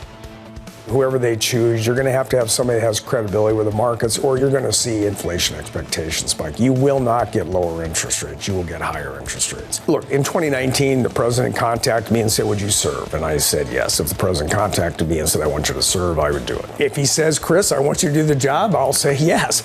So here's the latest this morning. The search for a new Fed chair is getting wider. Sources telling us here at Bloomberg that the Fed's two vice chairs, Mickey Bowman and Philip Jefferson, plus Dallas Fed President Lori Logan, are under consideration to replace Chairman Powell early next year. Bloomberg's Wendy Benjaminson joins us now for more. Wendy, welcome back to the programme. What are we learning about the process so far? Well, our colleague Saleha Mohsen yesterday broke the news that the people you just mentioned are under consideration or being considered by Treasury Secretary Scott Bessent, who is running the search. And that is sort of expanding the universe. That includes Chris Waller, who you just saw there, Kevin Hassett, some other people who might, all be considered for it. All these people are sort of within the normal spectrum of who you might select. And he does have Stephen Moran in place right now, or will be in place soon, to cover Adriana Kugler's term until January. And then presumably any one of these people or any of the other people we've mentioned could replace Jerome Powell next year when his term as chairmanship ends. Wendy, this is a very credible list. Most people on Wall Street would agree with that. Can we say the same thing about the candidate that might succeed the empty vacant seat at the BLS? I'm afraid not. As you said, all the candidates for Fed chair, perfectly within normal range, should sail right through the Senate. Now, E.J. Antony, who we're seeing there, will probably also sail through this Senate for confirmation. But no, he is really Steve Bannon's pick to run the Bureau of Labor Statistics, which is the least sexy agency in D.C. It is a place where, PhD economists and statisticians and people who really love numbers, would be there to present jobs data. And this person believes in promoting what Donald Trump wants him to promote, which throws into question some of the key data that everything else is based on. Wendy, appreciate the input this morning. Thank you. Wendy Benjaminson of Bloomberg in Washington, D.C. Plenty of questions about just how easy that confirmation process is going to be. Well, first they need to go to the Senate Committee on Health, Education, Labor, and Pensions. And there's individuals on that committee, Republicans, who have gone against the president, who have been vocal. So I'm not sure, and he can't lose a single vote in there. So I'm actually not sure that this is going to be smooth sailing. There might be some hurdles, and this could be very contentious, and potentially this individual might not actually make it to the institution. We get more economic data from the BLS later on this morning, 8:30 Eastern time, for inflation data. Joining us around the table is Michael Zezas of Morgan Stanley. Michael, good morning. Hey, good morning. It's good to see you. Let's talk about the tariffs so far that are set and how they're influencing inflation outcomes for you and the team. How do you see things at the moment? Yeah, so we're at an effective rate of about 16%. That's more or less where we expected to be, but at the end of the year. So we got there a bit faster. Our economists think that the CPI print you're going to see this morning is going to show core about 0.32 month over month, getting you over 3% on an annualized basis. That's the type of thing that would show kind of 2 consecutive times where there's been some inflation acceleration and show some reasonable tariff pass-through. And that's the type of thing that we think helps keep the Fed on hold come September. If we're wrong, right, and you actually don't see that pass-through, that would suggest there's more tension in the system. Companies are eating more of that cost. Perhaps they're having, by the way they're eating that cost is through labor and through layoffs. And so that's the type of thing that gets you to a more dovish posture. So really, I think we're in the zone now where the tariff outcomes, the uncertainty in the near term is kind of reduced. And we're really kind of watching the data to tell us what the actual impact has been. Well, do you have a good handle on how that 15.1% is being spread across the supply chain? Not yet. I mean, you have to patch this together, and over time, I don't think we'll really be able to tell this story in the near term. It's probably like a year from now we'll be able to see what companies have said on the record about how they've been able to absorb the costs, and really kind of how some of their suppliers overseas to what extent and in what industries they've absorbed the costs, and then what the pass-through is. So, I mean, clearly there is cost burden sharing across that supply chain. A CPI print like this that sort of accelerates would tell us that most of that is going to be pushed onto the consumer. But again, we just don't really know yet. We do know that there's going to be 90 more days of this détente between Washington and Beijing. What are you expecting the next talks to look like between these two countries? What will be the focus? Yeah, I mean, listen, I think the U.S. still has a list of demands that China doesn't seem particularly willing to engage in all that much. I mean, a lot of the tension in the U.S.-China economic relationship, going back to Trump's first term, has really been around the way that China organizes its economy. And the U.S. really wants it to change some fundamental aspects of being a centralized economy. And I think China's going to be very resistant to that. So the sort of narrow arrangement that they've already made, which is effectively a swap of semiconductors for rare earths, with an elevated tariff level from the U.S. on imports, we think we're kind of indefinitely in a position like that. And maybe tariffs are going to go up and down a little bit as the U.S. kind of toggles them to try and nudge negotiations forward. But we don't really think there's much more of a substantive agreement coming. The US market is a market that any country would want access to. Makes a ton of sense, really powerful, wealthy consumer. Are there any signs at the moment that China is struggling without that access? Yeah, I mean, there's certainly some, our economists in Asia have kind of pointed out that there's been some weakness there as a result.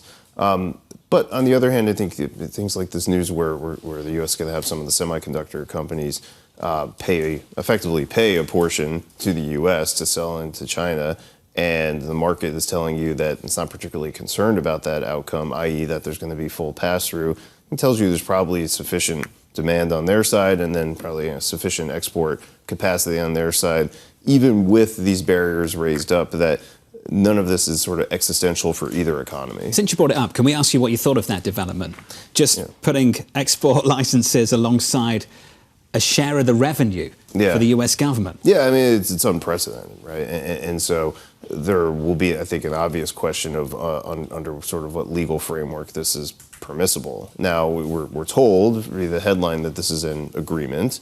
So if it's just, sort of a bespoke agreement, then in theory this could stand. And who would actually challenge this in court if this is a voluntary agreement? It's unclear. But of course, there isn't much precedent to this. And it would matter in so much as it would actually change the dynamic of what could be exported. But I think right now the reaction in the market is telling you that it's an extra cost that's willing to be borne. Does corporate America need to start thinking about this every time a CEO goes and visits the president? Because this was done, according to the Wall Street Journal, really basically a conversation between Jensen Huang and Donald Trump. Yeah. I mean, I would put it on the menu of any C-suite official who's talking to the president, just to kind of have in mind that this is something that could come up, because what our clients tell us is that engagements with DC, a sort of wide range of options is always discussed. But if you're asking us to set a precedent where now everyone exporting into China is going to have to pay something, I don't think so. I think semiconductors are a very specific issue that goes back over multiple administrations who are trying to be preserving the U.S. technological advantage in this space. Partly because we're trying to win the AI race, as well as other advanced technologies that are deemed critical for the economic security of the U.S. Well, Beijing basically turned around to the United States when Treasury Secretary Scott Bessent says to his counterpart, we want you to structurally change the dynamic of your economy, and say, well, now you're doing central planning too. Yeah, I think it's a fair critique, right? And I think, again, so back to a point about where do these negotiations ultimately go with China, I think the answer is they continue. The discussions continue. You sort of avoid re-escalating to the levels that we saw earlier this year, where we had tariffs above 100%. But these discussions can include toggling of tariffs up and down 30% to 40, 50%, and then kind of a cooling down as you go. But the arrangement, in our view, has been made. It's effectively we're going to continue to trade with tariff barriers on certain things, but the swap of semiconductors for rare earths is kind of what both sides need, and we're going to kind of continue the relationship with that as the baseline. You said it repeatedly. Last time around, it took 18 months. Going to see a series of 90-day extensions before we get there. And the Treasury Secretary basically said that to me in July. He said, now we have a cadence where we can basically meet regularly. What I want to know is what is on the list for the next few meetings, and all of this potentially leading up to Xi and Trump meeting. Michael, it's good to see you. Thanks for dropping by. Michael Zezas there of Morgan Stanley. Up next on the programme, Angelo Zino of CFRA as China pushes back against US chips. Plus, Elyas with your morning movers as the makers of On Shoes delivers a higher outlook.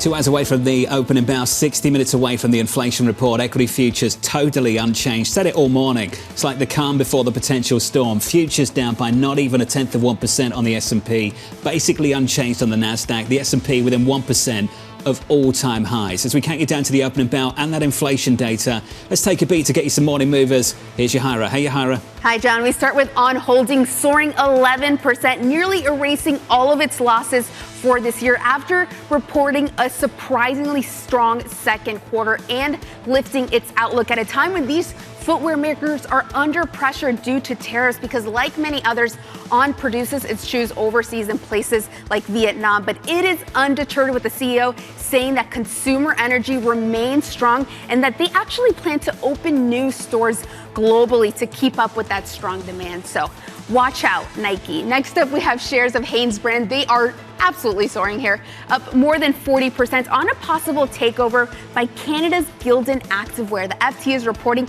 that the company is in advanced talks to buy the U.S. underwear maker, valuing it at nearly $5 billion, including debt. Hanes has been hurt by tariffs on top of weak sales, but it did report a good second quarter recently, so Gildan thinking that it could help turn things around for this struggling company. And worth noting again, Intel, because it is a new day for this company. Shares are up 2.6% with the CEO back in President Trump's good graces. And they met at the White House yesterday, and apparently, according to President Trump's social media post, the meeting went well, with him calling Lip-Bu-Tan an amazing man with an incredible story. Quite the contrast from just days ago when he was asking for him to resign over his alleged ties to China. So they left things on a positive note, and we may see a fresh pledge from Intel on U.S. investments. John? Yahara, thank you. Appreciate it. Stock is higher by 2.6%. On our radar this morning, China urging local companies to avoid using NVIDIA's H20 chip,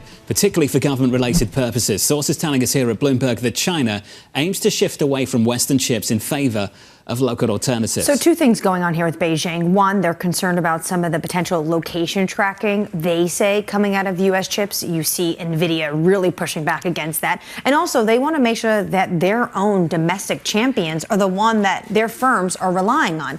What's interesting about this, and according to Mackenzie Hawkins, the lead journalist on this story, after the U.S. said it would resume allowing these sales to go through, you've seen it in Chinese media basically saying stay away from these chips. But now that we've learned they've sent this guidance, there's more urgency from Beijing, because the Trump administration told NVIDIA and AMD, go ahead, get those export licenses as long as we get 15% cut. Hugely controversial 24 hours for this sector. In just a moment, we'll catch up with Angelo Zino of CFRA to get his views on that. So stay tuned for that. I wanted to squeeze in this story as well, that the president is tapping E.J. Antony to lead the Bureau of Labor Statistics after firing the former head of the agency. Trump posting on Truist Social that Antony, who comes from the Heritage Foundation, will ensure that the numbers released are, quote, honest and, quote, accurate. So the concern is, because this individual is highly political and very partisan, and even there's a ton of pushback from conservative economists, the question is, will this undermine the data? Will the data just be seen as political?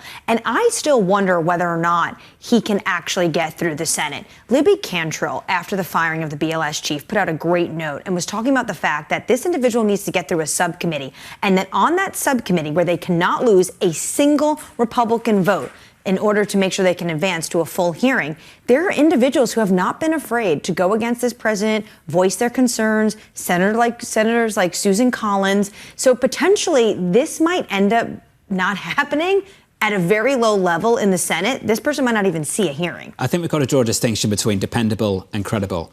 The data, when it's released, in the minds of a lot of people on Wall Street, isn't dependable because it's revised so much. It's prone to heavy revisions. But the process, the perception of the process on Wall Street is highly credible.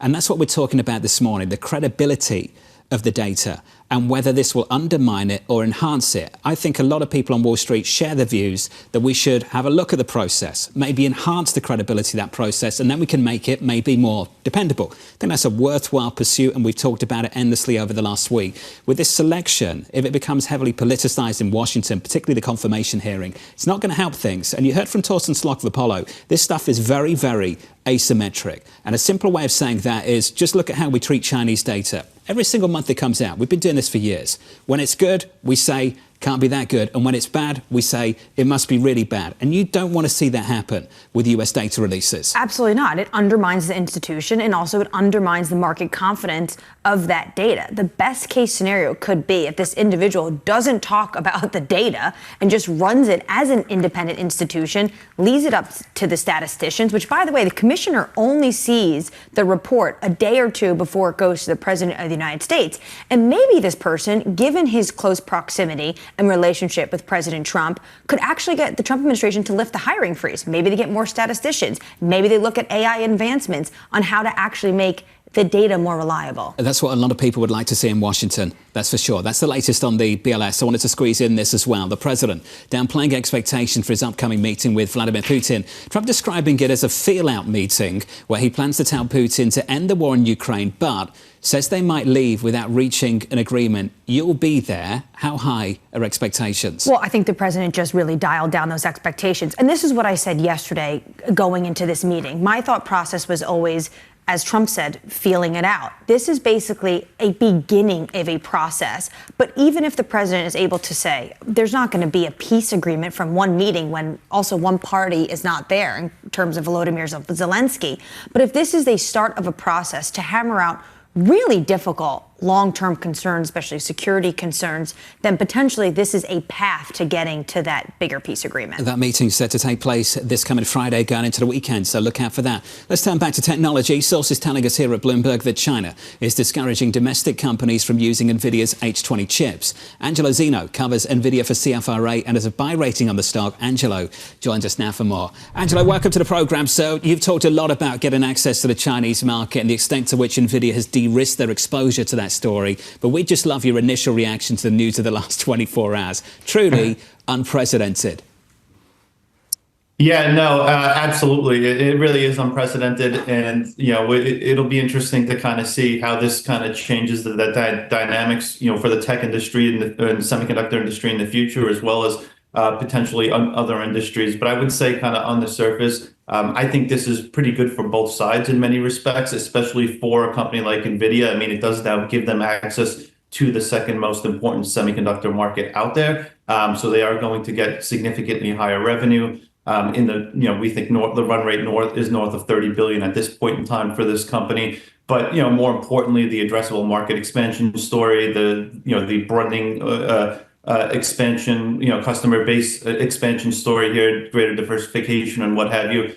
Great for the long-term potential of this company. Access to more developers is a huge key for Jensen Huang here. Half the world's developers are in China, so that's a huge part of the story here for NVIDIA and even an AMD out there. And then, you know, we think also it helps kind of potentially slow down the Huawei story, right? I mean, there's been a lot of fear that NVIDIA not being in China would only strengthen Huawei. And by now, NVIDIA kind of being able to go back into China and even potentially at some point, you know, rolling out a tempered down version of their Blackwell chip, I think gets developers more, you know, tied to NVIDIA's ecosystem and hopefully slows down that Huawei story. Angelo, often difficult to get access to decent market data out of China, but I'd love your read on things at the moment, just how you're running the numbers. Can you share with us what you think the market share of Huawei is currently in China?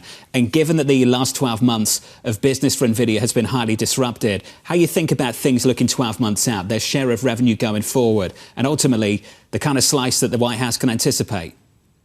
Yeah, I mean, those are all great questions, right? And to your point, there's that very limited data there. I think when you think about what we know is, you know, there was basically potentially an $8 billion run rate for NVIDIA just a couple of months ago. And when you think about what Jensen has said is, you know, he viewed the 2026 market as potentially a 50 billion or so addressable market in China next year. And, you know, our view is, you know, Huawei has gotten stronger here over the last couple of months. We do think Huawei with their next gen chips in 2026 and the fact that China does want to continue to support that local brand and Huawei being that crown jewel that they are, will, you know, continue to allow them to, you know, gain more share on that side of things. But our view, again, of that $50 billion market, NVIDIA should be able to take at least 30 to 35 billion. And again, that doesn't really assume much higher growth from the current run rate. So we do think there's upside to that, especially if if there's a tempered down Blackwell chip that does launch into China here over the next couple of months.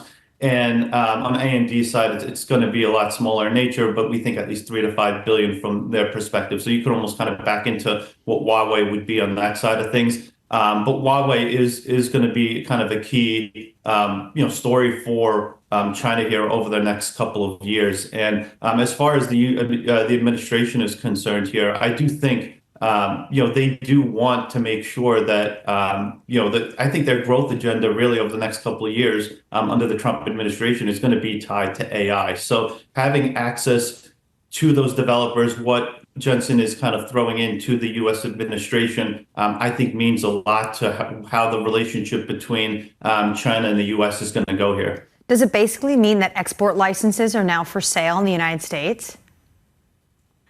I think I think when you think about the U.S. administration here, I think they've got a pro-economic agenda more so than anything else out there. So if you're kind of asking me, is there a price for President Trump here? I think under the right situation, I don't want to say he can be bought, but in many respects, I think there is a certain price that can be paid to a certain degree, right? I think there are definitely national security issues tied to semiconductors here. But I think, maybe instead of being 3 to 4 generations behind, if you're potentially only 2 to 3 generations behind or 1 to 2 generations behind, I think there are conversations that can be had with this administration, if the price is right and the trade deal is correct. So if China is telling its firms to snub the H20, what chip do they want to get their hands on that potentially the Trump administration would have put a price on?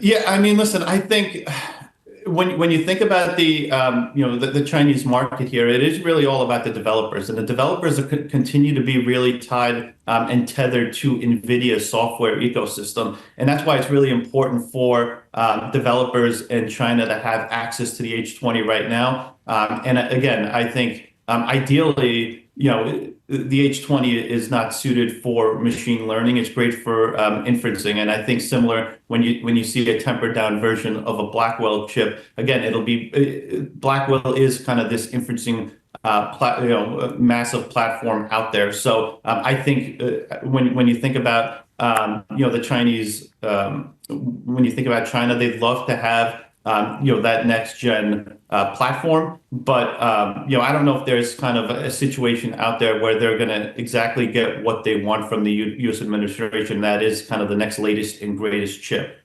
Angelo, appreciate reaction. Thank you, sir. Angelo Zino there of CFRA on NVIDIA and the developments of the week so far. Let's give you an update on developments and stories elsewhere this morning with your Bloomberg Brief. Here's Yahira. Hey, Yahira. Hi, John. The Trump administration is said to have expanded its list of potential replacements for Fed Chair Jay Powell. Sources telling us here at Bloomberg the central bank's 2 vice chairs, Michelle Bowman and Philip Jefferson, are now under consideration, along with Dallas Fed President Lori Logan. Meanwhile, Citi CEO Jane Fraser is in Mexico City for talks with President Claudia Sheinbaum. Sources telling us here at Bloomberg they're discussing a potential public listing of Citi's retail Banamex unit. It's unclear if Sheinbaum is imposing any conditions on the sale or IPO of the unit. And Ford has unveiled a $5 billion plan for a new line of budget electric vehicles, starting with a $30,000 pickup truck set to roll out in 2027. CEO Jim Farley calls it a bet to take on Chinese rivals, warning there are no guarantees in the unpredictable U.S. EV market, which, as we know, has been struggling as of late. That's your Bloomberg Brief. John? Yahira, thank you. Appreciate it. More from Yahira in about 30 minutes' time. Up next on the program, dealing with China. We've been dealing very nicely with China, as you probably have heard. They have tremendous tariffs that they're paying to the United States of America. They've been dealing quite nicely. The relationship is very good with President Xi and myself. Up next on the program, we'll catch up with Elizabeth Economy of the Hoover Institution. Live from New York City, you're watching Bloomberg TV.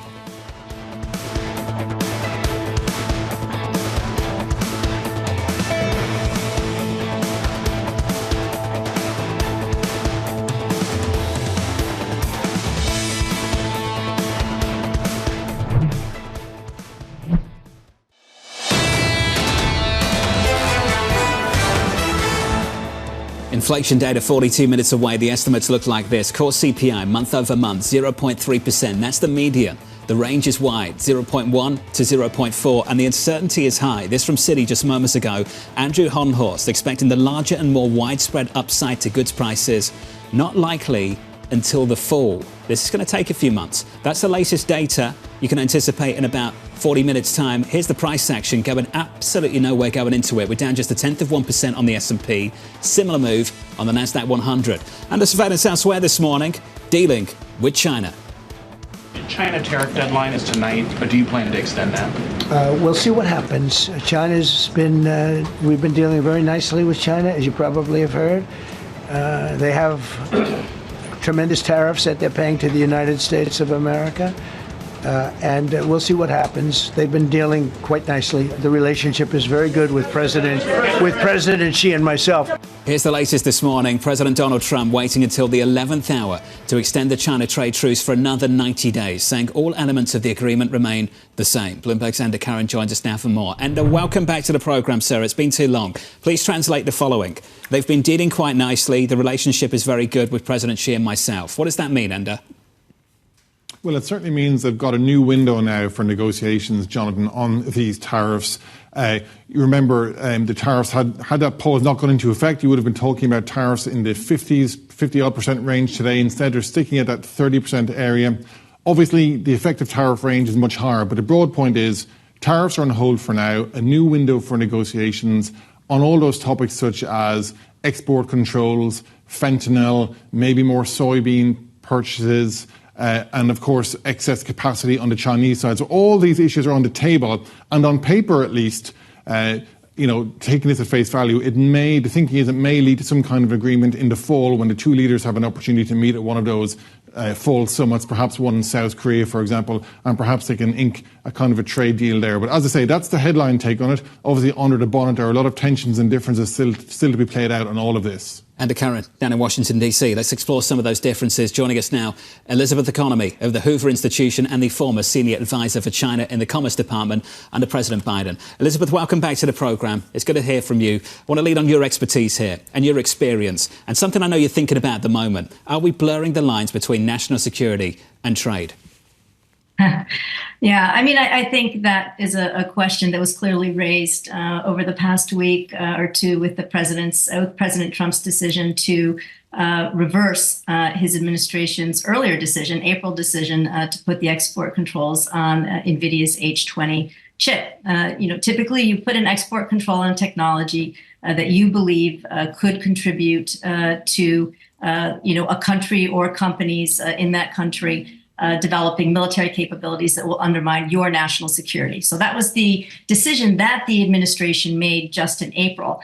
And then we saw, just earlier this month that the president reversed that decision without any explanation as to why that decision was being reversed. And I think it points to a larger challenge with this administration in that they have not yet articulated a real China strategy. We don't know whether this president considers China to continue to be the greatest long-term strategic threat, which is something that his first administration did put out there as part of a China strategy. That helps an administration set priorities, understand the trade-offs that you're going to make or not make. But without that kind of overarching framework, we don't know, where this president is coming from, where he's going, whether everything is up for negotiation moving forward. Elizabeth, given your work in the Commerce Department, have you ever seen anything like this? Some corporation able to get their hands on a license because they're willing to give some of the revenue back to the U.S. government? No, I mean, that was certainly a new twist. But even taking one step back from that, it's a new twist to have the head of the Bureau of Industry and Security, Jeffrey Kessler, go to London to be part of the trade negotiations with China. In the Biden administration, and frankly, in all previous administrations, you would never consider linking export controls with trade negotiations. Export controls deal with broad issues of foreign policy and national security. Tying them in some way to trade really makes no sense. But that's what this administration has opened the sort of the door to. So I think it's a bigger problem, even more than just this one-off decision, is just this new world that we found ourselves in. And as far as the 15% revenue, the sort of NVIDIA and AMD having to give 15% of their the revenues from the sale of these chips back to the U.S. government, of course, that only sort of amplifies or reinforces the sense that somehow our national security is up for sale. Because, does that mean that all chips moving forward, or even other goods that the United States, sells to China, can all then be subject to some kind of new tax of some sort, and the revenues will have to come back to the U.S. government? It really is fundamentally changing the nature of the interrelationship between national security and trade, and frankly, just trade generally. There's a number of issues brewing between these two economies. Fentanyl, China continuously buying Russian and Iranian crude, disagreements about U.S. business operations in China. When they sit down, what do you think is the U.S.'s main goal out of this relationship? I mean, I would have said in the first Trump administration that there was an emphasis placed first on, of course, securing these big purchase agreements that, again, President Trump seems to place as a top priority. He mentioned just yesterday or the day before having China quadruple its purchases of soybeans. Of course, China's already diversified away from the U.S. It gets 70% or more of its soybeans from Brazil now because of the tariffs that the president began, the tariff war that he started when he first came into power. But I think, number one, yes, getting more purchases from the Chinese. But I think also the U.S. wants a secure and stable supply of rare earth elements from China, which are, of course, essential for both our national security and technology industries. And we saw what happened when China put the squeeze on those, earlier, just a month or two ago. Companies in the United States really began to feel the pinch. So I think that's probably the second priority. And then all of the trade adjacent issues that you just mentioned, fentanyl, China's economic support for Russia in its war of aggression against Ukraine. TikTok is still standing out there. But I think those fundamental issues around the Chinese economy, things like China's export of its overcapacity in many areas of core technologies, I think those are going to be very difficult for the Trump administration to make progress on. I don't think they have the leverage that they need, or maybe that they even think they have, to get China to sort of fundamentally change the way that it does business. We're up against the clock here, but in the 45 seconds we have left, Elizabeth, why has it been so difficult to convince the Chinese they need to rebalance their economy when so many economists agree that it might be good for them? I think Xi Jinping has a vision of how the Chinese economy should work, which is reliant on exports and heavy investment, investment now into core technologies. And he believes it is working for the Chinese economy and is willing to suppress Chinese consumer demand and Chinese incomes to achieve what he believes will put China in a stronger long-term footing moving forward.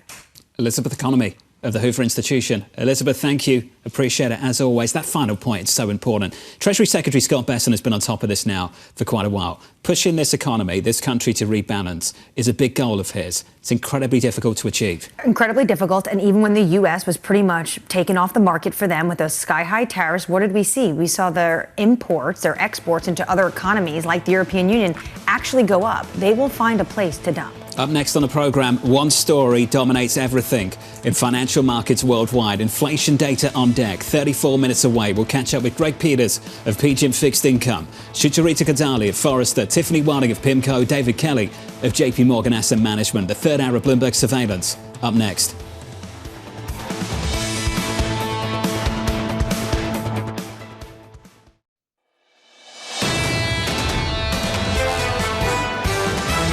We've been calling this environment stagflation light. You're going to have inflation that is just kind of sticky, but you're not necessarily going to see a big pop. We're not expecting a reacceleration. What we should be concerned about is, do we have a persistent uptick in inflation? It's also quite possible that we'll see a slowly increasing inflation rate. This is Bloomberg Surveillance with Jonathan Ferro, Lisa Abramowicz, and Annmarie Hordern. Live from New York City this morning. Good morning, good morning. The third hour of Bloomberg Surveillance starts right now. Looking ahead to tomorrow, this just in, Treasury Secretary Scott Bessent in the studio here in New York City tomorrow morning, 7:30 Eastern Time. Get that one on the calendar. Don't miss that and don't miss this. 30 minutes away, inflation data. Here are the expectations. The median guess, 0.3% for core CPI, month over month for headline 0.2. For year over year, we could creep back into the threes going into the Federal Reserve meeting next month in the middle of September. Equities at the moment have been a snooze all morning going into this. Futures unchanged on the S&P, unchanged on the NASDAQ. This is why the conversation tomorrow with the Treasury Secretary will be so important, depending on what we see from this data. How much of this insight will we get from the data on Trump's tariff policy? Are we finally starting to see the trade policy creep into consumer prices? And this is something, Jonathan, this administration, when they were on the campaign trail, ran on. We will make it a more affordable America. Well, is that going to be true, depending on these numbers we see later this morning? This will shape a lot of guesses about what the Federal Reserve will and won't do come September. The man in charge of what this might look like next year is the President of the United States. And the man in charge of the list that will land on the President's desk is the Treasury Secretary. And that list to replace Chairman Powell is getting longer. It's not getting shorter. It's getting a lot longer. There's about a dozen names or so now, I would say, 10 to 12 names on this list. And Elyas, our colleague in Washington, D.C., has added last night 3 more. Michelle Bowman, Philip Jefferson, and Lori Logan. And you've done a really good job this morning pointing out that this list is highly credible, especially when you have the likes of individuals already serving on the FOMC and individuals like Philip Jefferson. This is someone who was appointed and then given a higher title under the Biden administration. So no one can look at this list and say this is not credible. These are highly successful economists and other individuals in this space that could potentially take on from the chair. This story is going to play out over a number of months. The inflation story as well. Going into it, equities and bonds doing nothing. I've talked about stocks. Bond yields this morning, almost totally unchanged on 10s at 4.29, on 2s at 3.77. Coming up this hour, we'll catch up with Greg Peters of PGIM Fixed Income, with risk assets holding steady. We'll speak to Sucharita Kodali of Forrester on the state of the US consumer, plus David Kelly of JPMorgan Asset Management reacting to that inflation data. We begin this hour with stocks little changed as markets await the latest read on inflation. Greg Peters of PGIM Fixed Income writing, higher effective tariffs are now a reality, but their impact on activity and inflation in the US and the rest of the world is still unclear. Greg joins us now for more. Greg, welcome back to the show, sir. It's good to see you. Let's talk about what you and the team are looking for in 27 minutes' time. Yeah, so I think we're largely in line with consensus. There's a lot of focus, obviously, on this print. I think the bias is for anything kind of below 0.4 on core is a signal for the Fed to ease in September. Anything above calls that into question. So I think there's a real skew here. But you know what I haven't heard talked about a lot is the shelter component, which is a very large component to the overall CPI. It might not manifest itself in this print, but what I think you'll see over the upcoming months is this push-pull between, yes, you will see inflationary effects of the tariffs, and you're seeing it already, but that's going to be almost completely muted by what's happening on the shelter component side. And so I really don't see inflation getting out of control here, maybe moderately higher, but if anything, I see the bias lower, not higher inflation. Greg, let's just stay on that theme. It's an important one. The offset that you might get from services inflation. If you're on the FOMC right now, is there good reason then to look through what you might see develop on the good side and put some more weight on developments on the other side?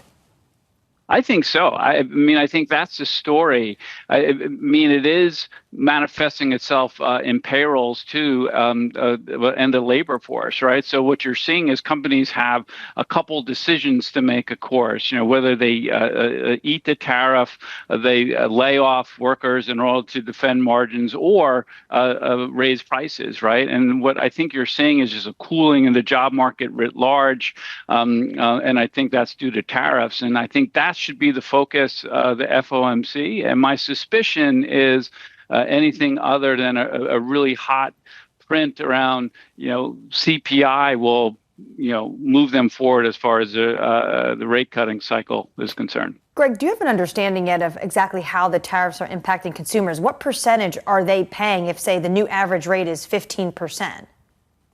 I don't think we know, right? This is what makes it so challenging. I know it's a terrible answer to say we don't know, but that's the right one. But I think we'll know more over time, right? We're still in the very early stages. There's been an inventory rebuild.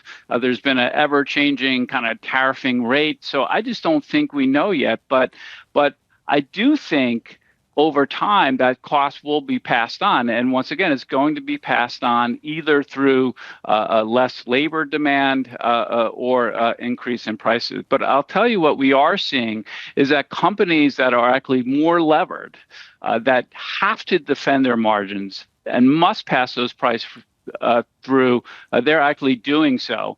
And companies that have a little more wiggle room, they're trying to buy share, and they're allowing kind of prices to remain fixed here. So over time, I think that'll converge, but that's an interesting development early on, I think. Well, if you don't know and the Fed doesn't know, how much optimism are they going to have basically in September when the meeting rolls around to cut rates? Well, because I think the focus will be on the labor side, and rightfully so. So you are seeing a cooling around labor. And then ultimately, the tariff inflationary impact is a quote unquote one-time impact, right? So it's not persistent as far as the change is concerned. Yes, that inflation's in the system, but doesn't obviously continue to rise necessarily. So I think the focus will be on labor and the economy more so than the tariffing effect. So, Greg, I wonder how well received that might be for the rest of the market. If we can start talking about what this could mean for bond yields, if you begin to get a sense, if the broader market begins to get a sense that this Fed will prioritize one side of the dual mandate over the other and begin reducing interest rates with headline inflation maybe back into the threes, does that unlock higher yields at the long end? Well, I think it's a curve steeper no matter how you look at it, right? So, you're seeing that play out. I think there's more room for that to go, of course. But yeah, I mean, there's a variety of different reasons why I think back-end yields will remain stickier relative to the front end. Risk/term premium is one measure of that.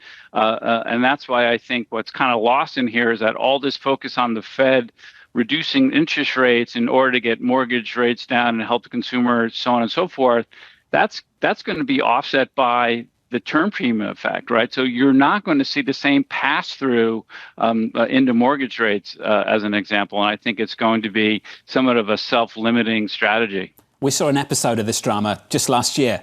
Greg, you remember that? They cut interest rates by 100 basis points. Of course, that anchors the front end. Long end sold off. Do you see reasons for a repeat then? And what was the lesson from that experience? Is it the same thing all over again? Yes, I do think, it's the same thing. What's interesting is that I thought the administration was very much attuned to that as well, but I think they've kind of shifted the narrative along the way. But yes, I do think that the bond market is going to reflect these additional risk factors, namely the debt and deficit, mainly the kind of the pushback around foreign, demand. So, all else equal, I don't think you're going to have the same response to the belly of the curve, the back end of the curve, to the front end that you ordinarily would. Now, Greg, does that lead to tighter financial conditions overall? What would that mean for broader financial conditions? Well, it should, all else equal, but financial conditions are just incredibly easy right now, which is why it's often hard to make the argument that policy is currently restrictive, right? If you just look at, financial conditions. But I think over time, just that beta effect, or less of a beta effect, where the 2-year will, let's say, rally 100 basis points and the 10-year will only rally 50, just as an example, I think that'll have an effect over time. And that does hurt consumers over time, which is why it's just incredibly important to show some path around the fiscal side, because I think what the bond market's looking for what is a greater focus on the fiscal. Now, somewhat ironically, the tariff income that's coming in, bond investors are looking at that and they say, wow, this isn't so terrible. But the question is, will that remain in place or not? Greg, base the question. Just play this out. Let's just think about things. Let's say the courts come out and say these tariffs can't go forward. They vote against them. Let's go with that. Greg, what would that mean for fixed income? What would that mean for bonds? Would bonds rally or would they sell off? Well, I think it would just enhance the curve steeper. I think what you would see is just additional kind of movement or lack of movement, I guess, in the front and back end. That just puts more pressure on the fiscal story and forces the government in ways to how to kind of cut spending. And I think we all know how difficult that is. So yeah, I think that's bad for the bond market, just because those revenues are desperately needed. Greg Peters at PGIM Fixed Income. Greg, appreciate the outlook.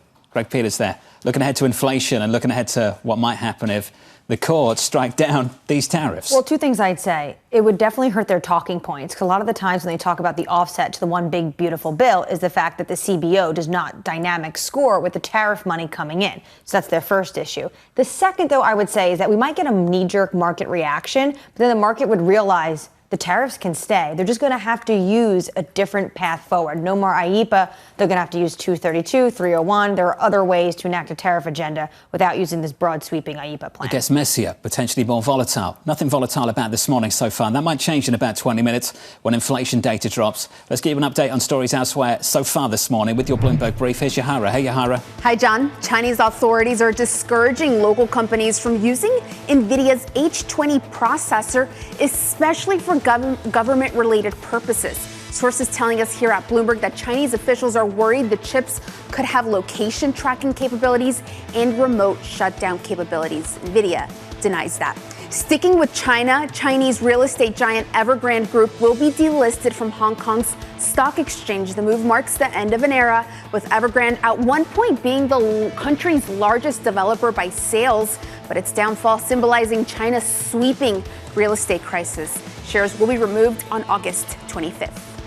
And for the Swifties, Taylor Swift has announced her 12th studio album. Swift revealed the new album titled The Life of a Showgirl during a cameo on the New Heights podcast hosted by her boyfriend, Travis Kelce, and his brother, Jason. There are no details on a release date for the album. That's your Bloomberg Brief. John? Yahara, thank you. Appreciate the update. Thank you very much. Up next, the morning calls, plus Sucharita Kodali of Forrester with a read on the US consumer ahead of a key inflation print. From New York City, this is Bloomberg.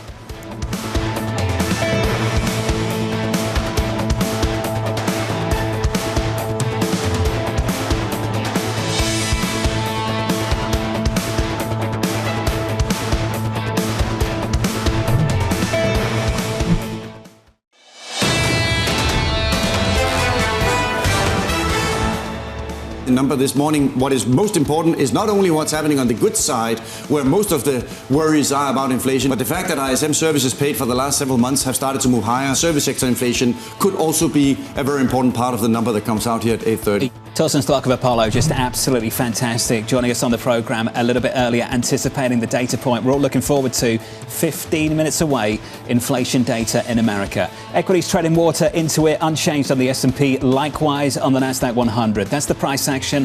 Here are some morning calls. First up, Baird, upgrading Starbucks to outperform, citing confidence in its turnaround strategy. Your second call from JPMorgan, raising its price target on Micron to 185, emphasizing strength in pricing.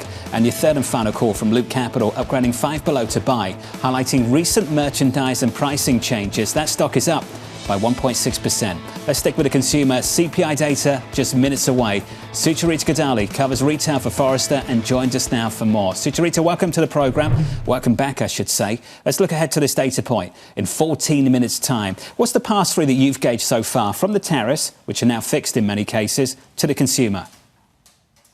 Well, we haven't seen the tariff impact significantly on consumer spend yet. The consumer spend levels to date seem to be relatively resilient, although the story is varied depending on the kinds of retailers that you're looking at. It does appear that a lot of shoppers are trading down to value merchants, whether it is the dollar channel or it is the mass merchant channel through stores like Walmart or even off-price stores like a TJX. So that's certainly what we seem to be seeing, is more of the psychological impact of what could be tighter wallets that shoppers need to have, versus necessarily that they're seeing any inflationary impact of tariff prices being passed on to shoppers. Are you gauging a much more limited price tolerance this time around compared to, say,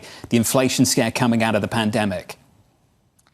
Well, I think that there's a lot that remains to be seen. It depends on which categories that are going to be facing those higher numbers, where we've seen a number of inflationary issues where we saw them following the pandemic was in a lot of very prominent shopper-facing items, primarily whether it was gas prices or it was grocery goods, things that you purchase on a regular basis. And when those are higher, there's sticker shock. What we've seen is a number of those goods be more normalized now.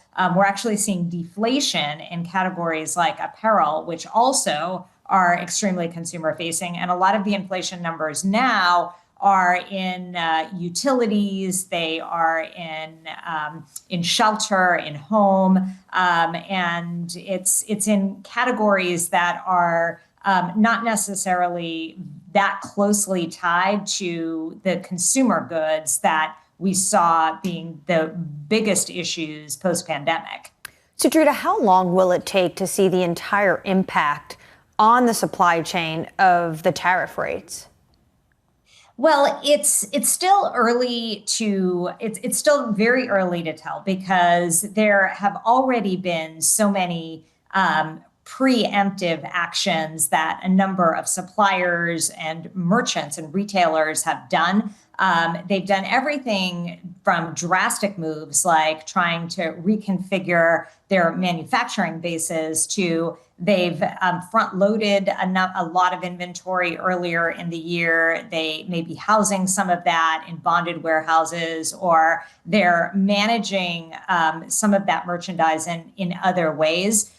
So they've offset some of the potential impact in that way. I expect by Q4 or even in early 2026, if these tariffs persist, though that's when we'll see more of the impact. But you also have to remember that a lot of this, the tariffs were a threat to try to get negotiating leverage with these other trading partners of the United States. If these other countries come to the table, we may see a lot of these tariff rulings actually being eliminated. So there's still very much, it's a work in progress and TBD what ultimately happens in 2026. Fluid situation for sure on the trade front. When it comes to front loading, how much is left in inventory for some of those companies that went out and decided to do this?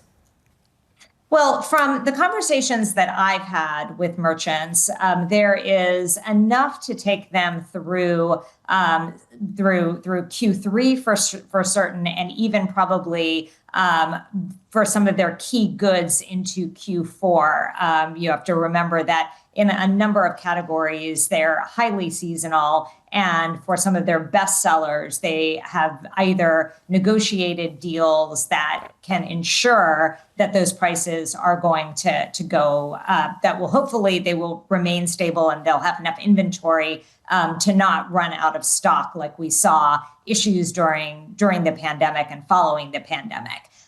So I think that what we'll ultimately see is hopefully no shortages of major demand goods in Q4. But kind of that's a blanket statement, and there's no doubt that there will be here and there retailers and likely certain product categories that we may see some shortages, and that may also create some panic buying for some shoppers in some categories in November. Sucharita, appreciate your time. Sucharita Kodali there of Forrester. Your question, I think, is a really important one. Tariff management has had a dampening effect on pass-through over the past few months. That could change. This is a process that's going to take time. And this is something that Andrew Honhorst of Citi has pointed out, who believes the Federal Reserve is still going to cut interest rates, by the way, but believes the goods inflation will firm up through fall. And if your inventory is run out, what does that mean later on in the year, especially as we get closer to the holidays and Christmas? That may become politically challenging for this administration. Mike McKee is going to join us now with a preview. Mike, welcome back to the programme, sir. The data 8 minutes away.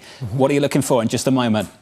Well, we're looking for a couple of things. Obviously, we are looking to see what tariff-influenced price changes we get. We'll look at apparel, electronics, things that are imported that might already have been tariffed, especially things made with steel like washing machines.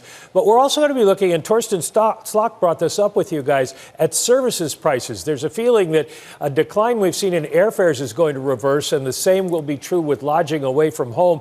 And motor vehicle insurance. That could push up the CPI faster than it had been expected to rise. And some people are saying, even some economists are saying in our survey, even a 0.4 rise in the core, which would put us at 3.1% year over year. And that would be something that would certainly get the Fed's attention. And Mike, in some ways, is this data getting harder to forecast? It is because of the timing of the tariffs. We know the president has threatened tariffs for a long time. The reciprocal tariffs have just gone on, but we don't know what the pharmaceutical tariffs, the semiconductor tariffs, all the other ones that are hanging out there, we don't know when they would be imposed. And so it's going to be a continuing process, and that'll be part of the debate at the Fed because, of course, you have someone like Chris Waller saying they're a one-off. And yes, in each category, they're a one-off. But if the categories keep getting pushed out, then we'll continuously see some inflation effects as the months go by. And Mike, I'd love your thoughts on another issue. You mentioned Torsten Slok. Torsten also talked about the BLS and the changes that he's anticipated, pointed out that ultimately they produce the data that governs both sides of the dual mandate at the Federal Reserve. What's your reaction been to developments not just in the last week, but particularly the last 12 hours? Well, I think that the new BLS commissioner designate, E.J. Antoni, is going to be a quite controversial pick. He will probably get confirmed because Republicans control the Senate, but Democrats will ask some interesting questions. He's tweeted a lot of his criticisms of the BLS, calling them a random number generator from the magical world of make-believe. He's accused them of having a negative bias towards the administration, and he's questioned all of their methodology. It would take a lot to change that methodology, but maybe they're just getting started on that, or maybe this is an effort to put somebody in there who will challenge bad numbers and try to get the public to believe that the numbers are wrong rather than the tariffs and other Trump policies are having an effect. Mike will be key. Thank you, sir. Looking forward to you breaking down the inflation numbers in about 5 minutes' time. Just got to put my hands up and concede that I have also on occasion called it a random number generator, and I'm not alone. On more than one occasion, you've called it a random number generator. When I saw that and looking back at some of his old tweets, I thought maybe he's watching surveillance and taking that cue from Jonathan. But that gets to the crux of the issue the president has. Why are these revisions, not just this year, also more than 800,000 revisions last year? This is a concern for a lot of people in the market. They want better data. The issue with this individual is that even in conservative economic circles, he is a controversial pick, as Mike was just saying. I should say, we often say that because it's prone to large revisions and not because we're accusing the BLS of any particular political bias. Yeah. OK, got that out of the way with. Up next, the CPI report. We'll catch up with Tiffany Wilding of Pimco, David Kelly of JPMorgan Asset Management. The data, 5 minutes away.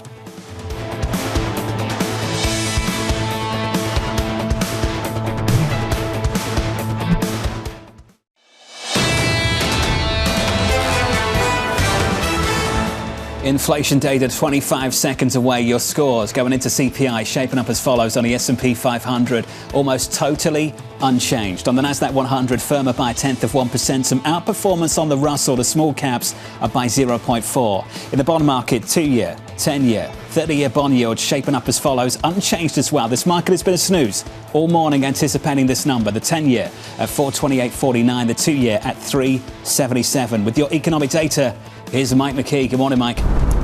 Good morning, John. Well, let's see what we've got here. A rise in the CPI on a month-over-month basis, bang on with consensus up 0.2%. The core is up 0.3%. We'll check that out in terms of 3 digits. On a year-over-year basis, that takes us to 2.7% for headline and to 3.1% for the core on a year-over-year basis. That's more than thought. So this must have been a very high 0.3%. Trying to take a look at some of what we're seeing in terms of the actual changes in the categories. And we'll look here to see some of the ones that come up when we look at tariffs. And tariffs for, I'm looking for apparel up just 0.1%, so not a big deal there. But used cars up 0.5%. New cars were up were flat basically on the month. So apparently auto companies absorbing some of the tariffs there. In terms of services, rent of primary residence up 0.3, owner's equivalent rent up 0.3 for the third month in a row. Medical care services up 0.8. Motor vehicle insurance only up 0.1. There was a thought that might be higher, but look at airline fares. After being down for 3 months in a row, they're up by 4% on the month. So that's one of the reasons that we are seeing that core rate go up. I'll look at more numbers. Let me just note that food prices were flat on the month. And you guys can check the markets and come back and I'll give you some more of these tariff numbers. Hey, Mike, thank you. Give me some time to break down the details. Just the early reaction. The first move, not always the right move, but this is what it looks like. Equity futures positive now by 0.4%, trading on the fact that we don't have an upside surprise. That's the good news this morning. On the Nasdaq, higher by 0.5. That outperformance on the Russell continues. In the bond market, unlocking some lower yields at the front end of the curve, down 5 basis points at 371.84. Not the kind of number, at least for the first slug, that derails the Federal Reserve's efforts to cut interest rates maybe as soon as September. With those moves at the front end of the curve, you look at the FX market, euro-dollar, euro stronger, dollar weaker, euro-dollar back to about 116.36. Bang in line. So there's no real drama, Jonathan, as you would say, when it comes to this number. But we should note that for the first time in 6 months, the monthly core CPI reading failed to undershoot the median forecast. So you do have this question on whether or not does this mean this is an inflection point going forward that potentially we could see a little bit more of hotter prints. Mike, the key still with us. That number in line for month-over-month CPI headline, stripping out food and energy, month-over-month in line as well at 0.3 versus a 0.3% estimate. Mike, you've had a second look at the numbers. What do you see now? Well, gasoline played a big role in holding down the overall number because it was down by 2.2%. It has been up a little bit, but the seasonal adjustment for this time of year takes some of that away. As I mentioned, food prices were flat on the month and used vehicles up 0.5%. So you get a little bit of the tariff impact, a little bit left out of it. And apparel prices up just 0.1% on the month. Still looking to get to the electronics portion of this, which we should see some increases as people buy more stuff from Asia. But I'll get back to you on that one in a second. Mike, thank you, sir. Tiffany Wildig at Pimco is going to join us in the meantime. Tiffany, welcome to the programme. Is the door still open for a rate cut in September? Yeah, I mean, I think the CPI was completely in line with expectations. How we've characterized the sort of tariff-related pass-through, the evidence is that it's happening, but it's happening slower than I think many people expected, going back to April when the more dramatic tariff announcements were first implemented or announced. It's happening more slowly, and across industries, it's more uneven. So I think the broader story here that we're still seeing is that it's very concentrated within goods. It's happening slowly, and outside of that, inflationary pressures look very manageable. So I think for a Federal Reserve, that is a very good sign. In addition to that, there's, I would argue, better news in terms of the so-called second round effects with higher prices leading to higher wages and getting more into the inflationary process. We've actually seen inflation expectations from various surveys start to moderate. The University of Michigan survey, which we'll get later this week, the longer-term inflation expectation index for that one had accelerated more, but it's moderated more recently. So I think all of this points to, a central bank that can get on with normalizing policy rates back to neutral. Tiffany, something we've been exploring throughout the whole of this morning, and to be fair, over the last several months, is whether the tariff story is delayed by the fact that we've seen fantastic inventory management from some of the retailers at the moment, and that maybe we haven't seen the full extent of this. When would you get comfortable that we've seen the limits of it all? Yeah, I mean, I think we expect a good portion of the pass-through over the next several months. But I think the bottom line is that companies have room. It appears that companies have room as a result of still high margins coming out of the pandemic. Companies have room to sort of more slowly pass this on to consumers. And so what that means is that, goods inflation could be a little bit more persistent over time, but you're not necessarily going to have that bigger surge that many people people expected as you get that faster price level adjustment this year. So I think for the Fed, I think that's all good news. The other thing that we see when we look at, a range of data, is that companies so far are absorbing, we think, the lion's share of the additional costs of tariffs. And as I mentioned, they can do it. Their margins were elevated post-pandemic. That has remained the case. And so they do have room here, at least the largest companies have room to sort of manage this process. And we think that's what they're doing. The other thing is the tax legislation that was recently passed, the One Big Beautiful Bill, that is, reducing the effective tax rates for a lot of companies, especially those companies that are capital intensive. They invest a lot. They're getting, upfront expensing tax credits, and that will help offset the impact of the tariffs as well. A lot of those tax credits were retroactive for 2025. So all of that just means that companies do have a little bit of flexibility here and can manage the pass-through rate. So, Tiffany, are you basically saying that because of the One Big Beautiful Bill, companies are able to eat more of the higher tariffs from this administration? Yeah, I mean, I certainly think that that's the case. Now what we estimate in terms of the tax savings in aggregate for 2025 is around, 150 billion.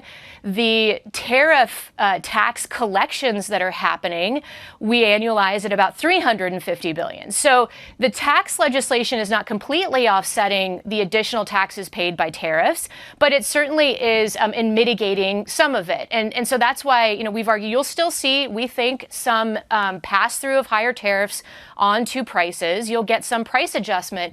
But we think the risk here is just that it takes longer than many people are expecting. And the inflationary effects of this in the back half of this year are somewhat less. And again, that just sets the Federal Reserve up to, continues to restart its cutting cycle to get back ultimately to neutral policy rates. Tiffany Wilding, Pimco. Tiffany, thank you. It's got to catch up and get your reaction to the inflation report. The numbers just dropping about 8 minutes ago, in line with expectations. Headline month-over-month CPI coming in at 0.2%. The core number, stripping out food and energy, coming in at 0.3, leaving the door open for a rate reduction at the Federal Reserve. Weighing on yields at the front end of the curve, yields down, unlocking higher equity markets this morning as well, up by 0.5% on the S&P 500. That follows the first look at this data. Let's get a second and third look at this data with Mike and McKee. Mike, I know you've got more.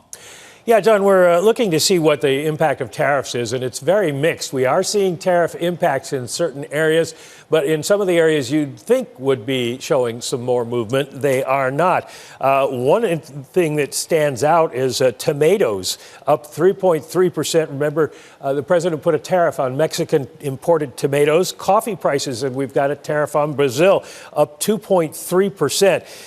From Asia, household furnishings are up 0.7%, but appliances down 2.2%, including washing machines down 1.8%. They had moved up a lot in the last couple of reports. Video and audio equipment up 0.8%, however, while toys are only up 0.2%. So you get some that are up, some that are not. There are obviously some pass-throughs from overall tariffs, but we're not seeing a major increase in every category, at least not yet. Mike, do you think the head of the BLS can get a job back now? I'm joking. Don't answer that. Michael, thank you. Michael McKee, thank you very much. David Kelly at JPMorgan Asset Management with us around the table. David, good morning. Morning. Not going to ask you that question. Just want to ask you the following. When will you be comfortable that we've seen the limits of this? How many more months of data do you need? Oh, we're just getting started. I mean, what we saw today was plenty of inflation without tariff effects. We didn't have a big increase in new car prices. We didn't have a big increase in apparel prices. But let's look at where we did see an increase. Airline fares have come down a lot because the airline industry was very weak. But if you look at the recent data on people going through TSA checkpoints, it's firmed up. And so domestic airline travel is now back on a positive year-over-year basis. We've got a lot of fiscal stimulus going to kick into the economy early next year. But also in the tariffs, even in July, we saw a lot of money collected, but it still equates to about a tariff rate of about 8%. We think this whole tariff rate is going to go up to about 14.5% measured by that later. So we've got most of this tariff increase still ahead of us in terms of just affecting the data. And then, people say, oh, the retailer's going to eat it. No, they're not. They just wrote the check. So of course it looks like they're eating it. Walmart writes a check, but eventually they're going to pass it on. And yes, they've got good margins, but how do they manage to sustain these margins? Because they're great at figuring out how to stiff consumers, and that's what they'll do. And so this thing will feed through. It's just a matter of a number of months. And inflation's going up, but it's going up very steadily, and it will be above, we think, about 3.5% in CPI by the end of the year. You've made two important points here. One is that you believe that goods prices will continue to firm through the year ahead, and that you're not going to see an offset from services. Is that right? That's correct, because what's going to happen is the economy is going to be slower in the second half of this year as this goods inflation feeds through. But the big kicker here that people are not talking about is the huge rush of income tax refunds that's going to kick in at the start of next year. It's going to be like an extra stimulus check.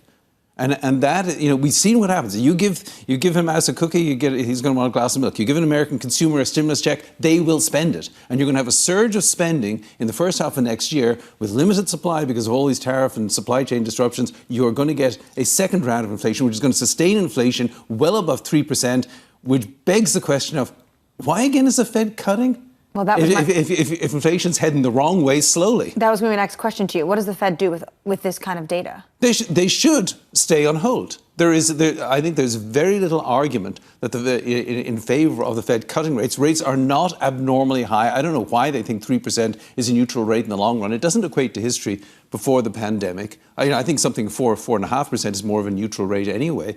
But there is no urgency about cutting rates. Now, I think they will cut rates for political reasons, which is very unfortunate, but I don't think they should based on these data. As you're talking, traders are actually adding to bets of September Fed rate cut because this basically came in line when it comes to inflation. But why for political reasons when actually we saw a trend, 3 months of not so great unemployment numbers? Well, yeah, but if you look at the overall mosaic of employment, it's still growing. And remember, we've got a labour supply problem too. And one of the things that Jay Powell pointed out is he's not looking at payroll growth, he's looking at the unemployment rate. If we've got fewer jobs being created, but we've got fewer workers, then you've still got a certain amount of inflationary pressure. You just said that the growth potential of the economy has gone down.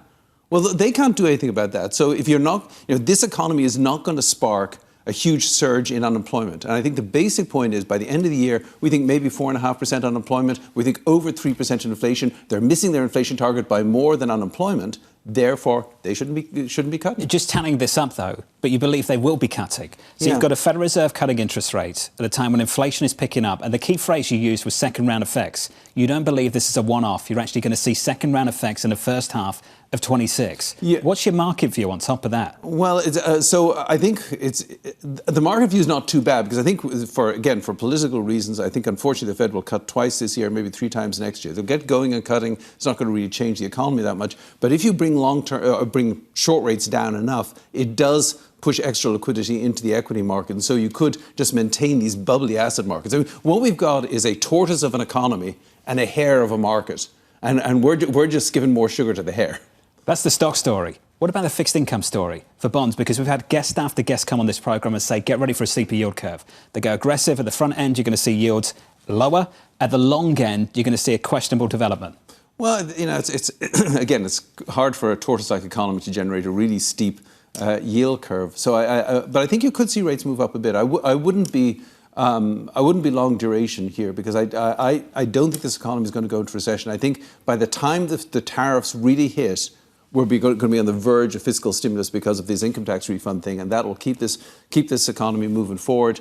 And if the economy is moving forward, you've got inflation printing at 3, you shouldn't really have a long bond lower than 4.2. What do you think inflation is going to peak at in the next 12 months? I think CPI is going to peak at about 3.5% and then hang there between 3.5% through about June of next year. And then finally it's going to come down again because this is sugar. These income tax refunds, it's a sugar rush. It's not protein. It will wear off. And then by the end of next year, then I think the economy is finally cooling again. Unless, of course, we get some more stimulus. And that's really the problem because if the Fed keeps on cutting rates whenever the other side of Washington asks them to, then it enables more and more rounds of fiscal stimulus to always keep this economy a little bit too hot. So it's called inflammation. Doctors don't like it. David, it's good to hear from you. I'm not sure if markets will like we've got to say this morning either. David Kelly there of JPMorgan Asset Management. Equities are firmer by 0.5, call it 0.6% on the S&P, and bond yields at the front end of the curve initially reacting to this data lower. They stay lower. We're down by 5 basis points on a 2-year at 3.72. The view in this market is that it's not an upside surprise and we can carry on as normal because the Fed's going to cut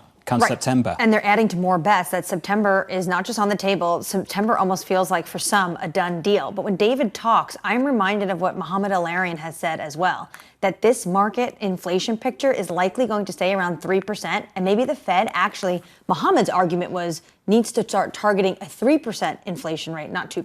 Outperformance on the small caps this morning. The Russell up by 1.25%. With an update on stories elsewhere. With your Bloomberg brief, here's Yahara. Hey, Yahara. Hi, John. We start by recapping the latest economic data. Underlying U.S. inflation accelerated in July to the fastest pace since January amid a pickup in services prices. Core CPI rose 0.3% from June, which came in line with expectations and rose 3.1% compared to a year ago, above the 3% that economists expected.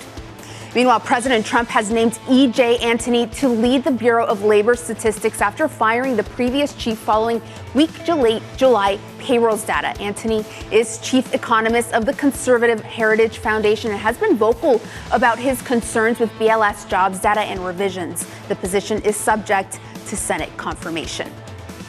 And Elon Musk accused Apple of favoring OpenAI, saying the company makes it impossible for anyone else to reach the top of the App Store charts. Musk said Apple's behavior is an antitrust violation and stated that XAI will take immediate legal action. That's your Bloomberg brief. John? Yahara, thank you. Appreciate it. Up next, we'll set you up for the day ahead. Plus, Ira Jersey of Bloomberg Intelligence as traders add to bets for a September rate cut following this morning's CPI data from New York City. You're watching Bloomberg TV.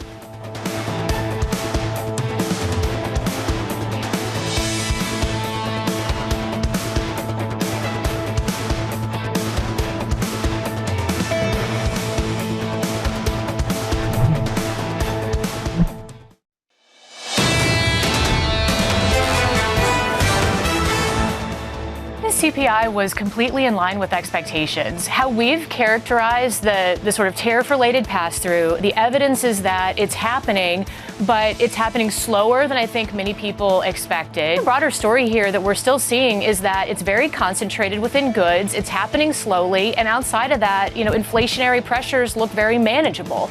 So I think for a Federal Reserve, that is a very good sign.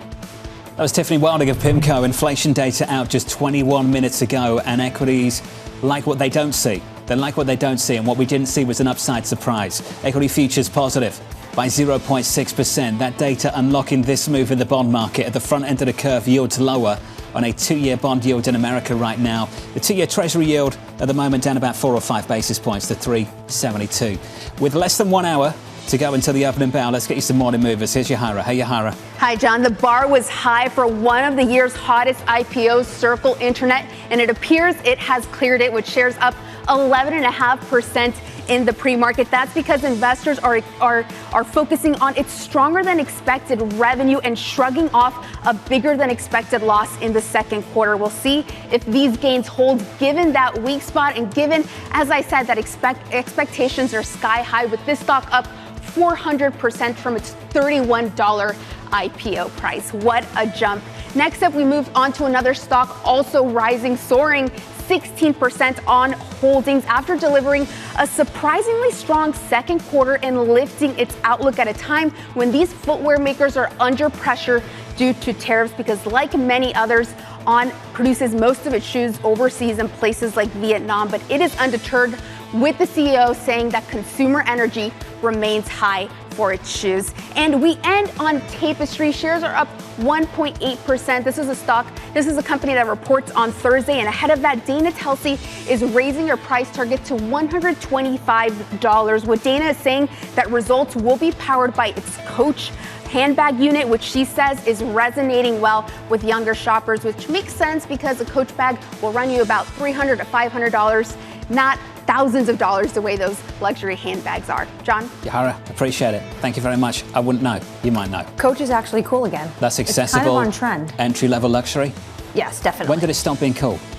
It was definitely cool when I was in high school, like, in the mid-2000s, but then it became kind of uncool, and now it's, what's old is new again. There you go. Helpful stuff. Okay, let's get back to the market and the inflation data. Joining us now is Ira Jersey of Bloomberg Intelligence. Ira, welcome to the program, sir. Your reaction to that data from 23 minutes ago? Yeah, so more or less as expected, but there was certainly a lot of investors that we had spoken to that were worried that we were going to get a slightly hot inflation print, particularly on the core side of things. So more like a 0.4 instead of a rounded down 0.3 as we received. So I think that's one of the reasons why you have this a little bit of a relief rally in the front end of the yield curve. We've had two different reactions so far this morning, Ira. One reaction is, this is good news, leaves the door open, the Fed's going to cut in September. Another reaction, David Kelly at JPMorgan said, get ready for firmer goods inflation in the months ahead. This ain't over. This process will continue.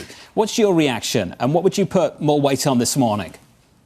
Well, I think that the goods inflation story is one that will probably linger for at least the rest of the year, because we don't know exactly who's going to pass through the inflation pressures to the consumer, or will that wind up being more of a margins and producer price story? And I think that that's something that we're going to find out tomorrow, right? Will we see higher goods input prices and intermediate goods in the PPI tomorrow? So again, this is not something that's going to go away in terms of core goods, but in terms of the Fed, I think that there is going to be a little relief, and the Federal Reserve could certainly shift toward thinking about cutting because of the softer jobs data that we got a week and a half ago. So I do think that this leaves the door open. Keep in mind, though, we do get another set of inflation data prior to the next meeting. So we have another CPI, another PPI, plus the July PCE deflator. So we still have a lot of data to get through before we are certain what the Fed's going to do in September. Ira, thanks for the reaction. I know you've got a busy morning ahead of you. Ira Jersey there of Bloomberg Intelligence. Busy morning ahead of us tomorrow. Here's the lineup. Oksana Aronoff of JPMorgan Asset Management, Libby Cantrell of Pimco, Subhadra Japa of SocGen, and then the Treasury Secretary, Scott Bessent. What's so exciting with the Treasury Secretary coming on is he is leading the search, Jonathan, for who could be the next Fed chair. Looking forward to that conversation tomorrow morning. From New York City, this was Bloomberg Surveillance.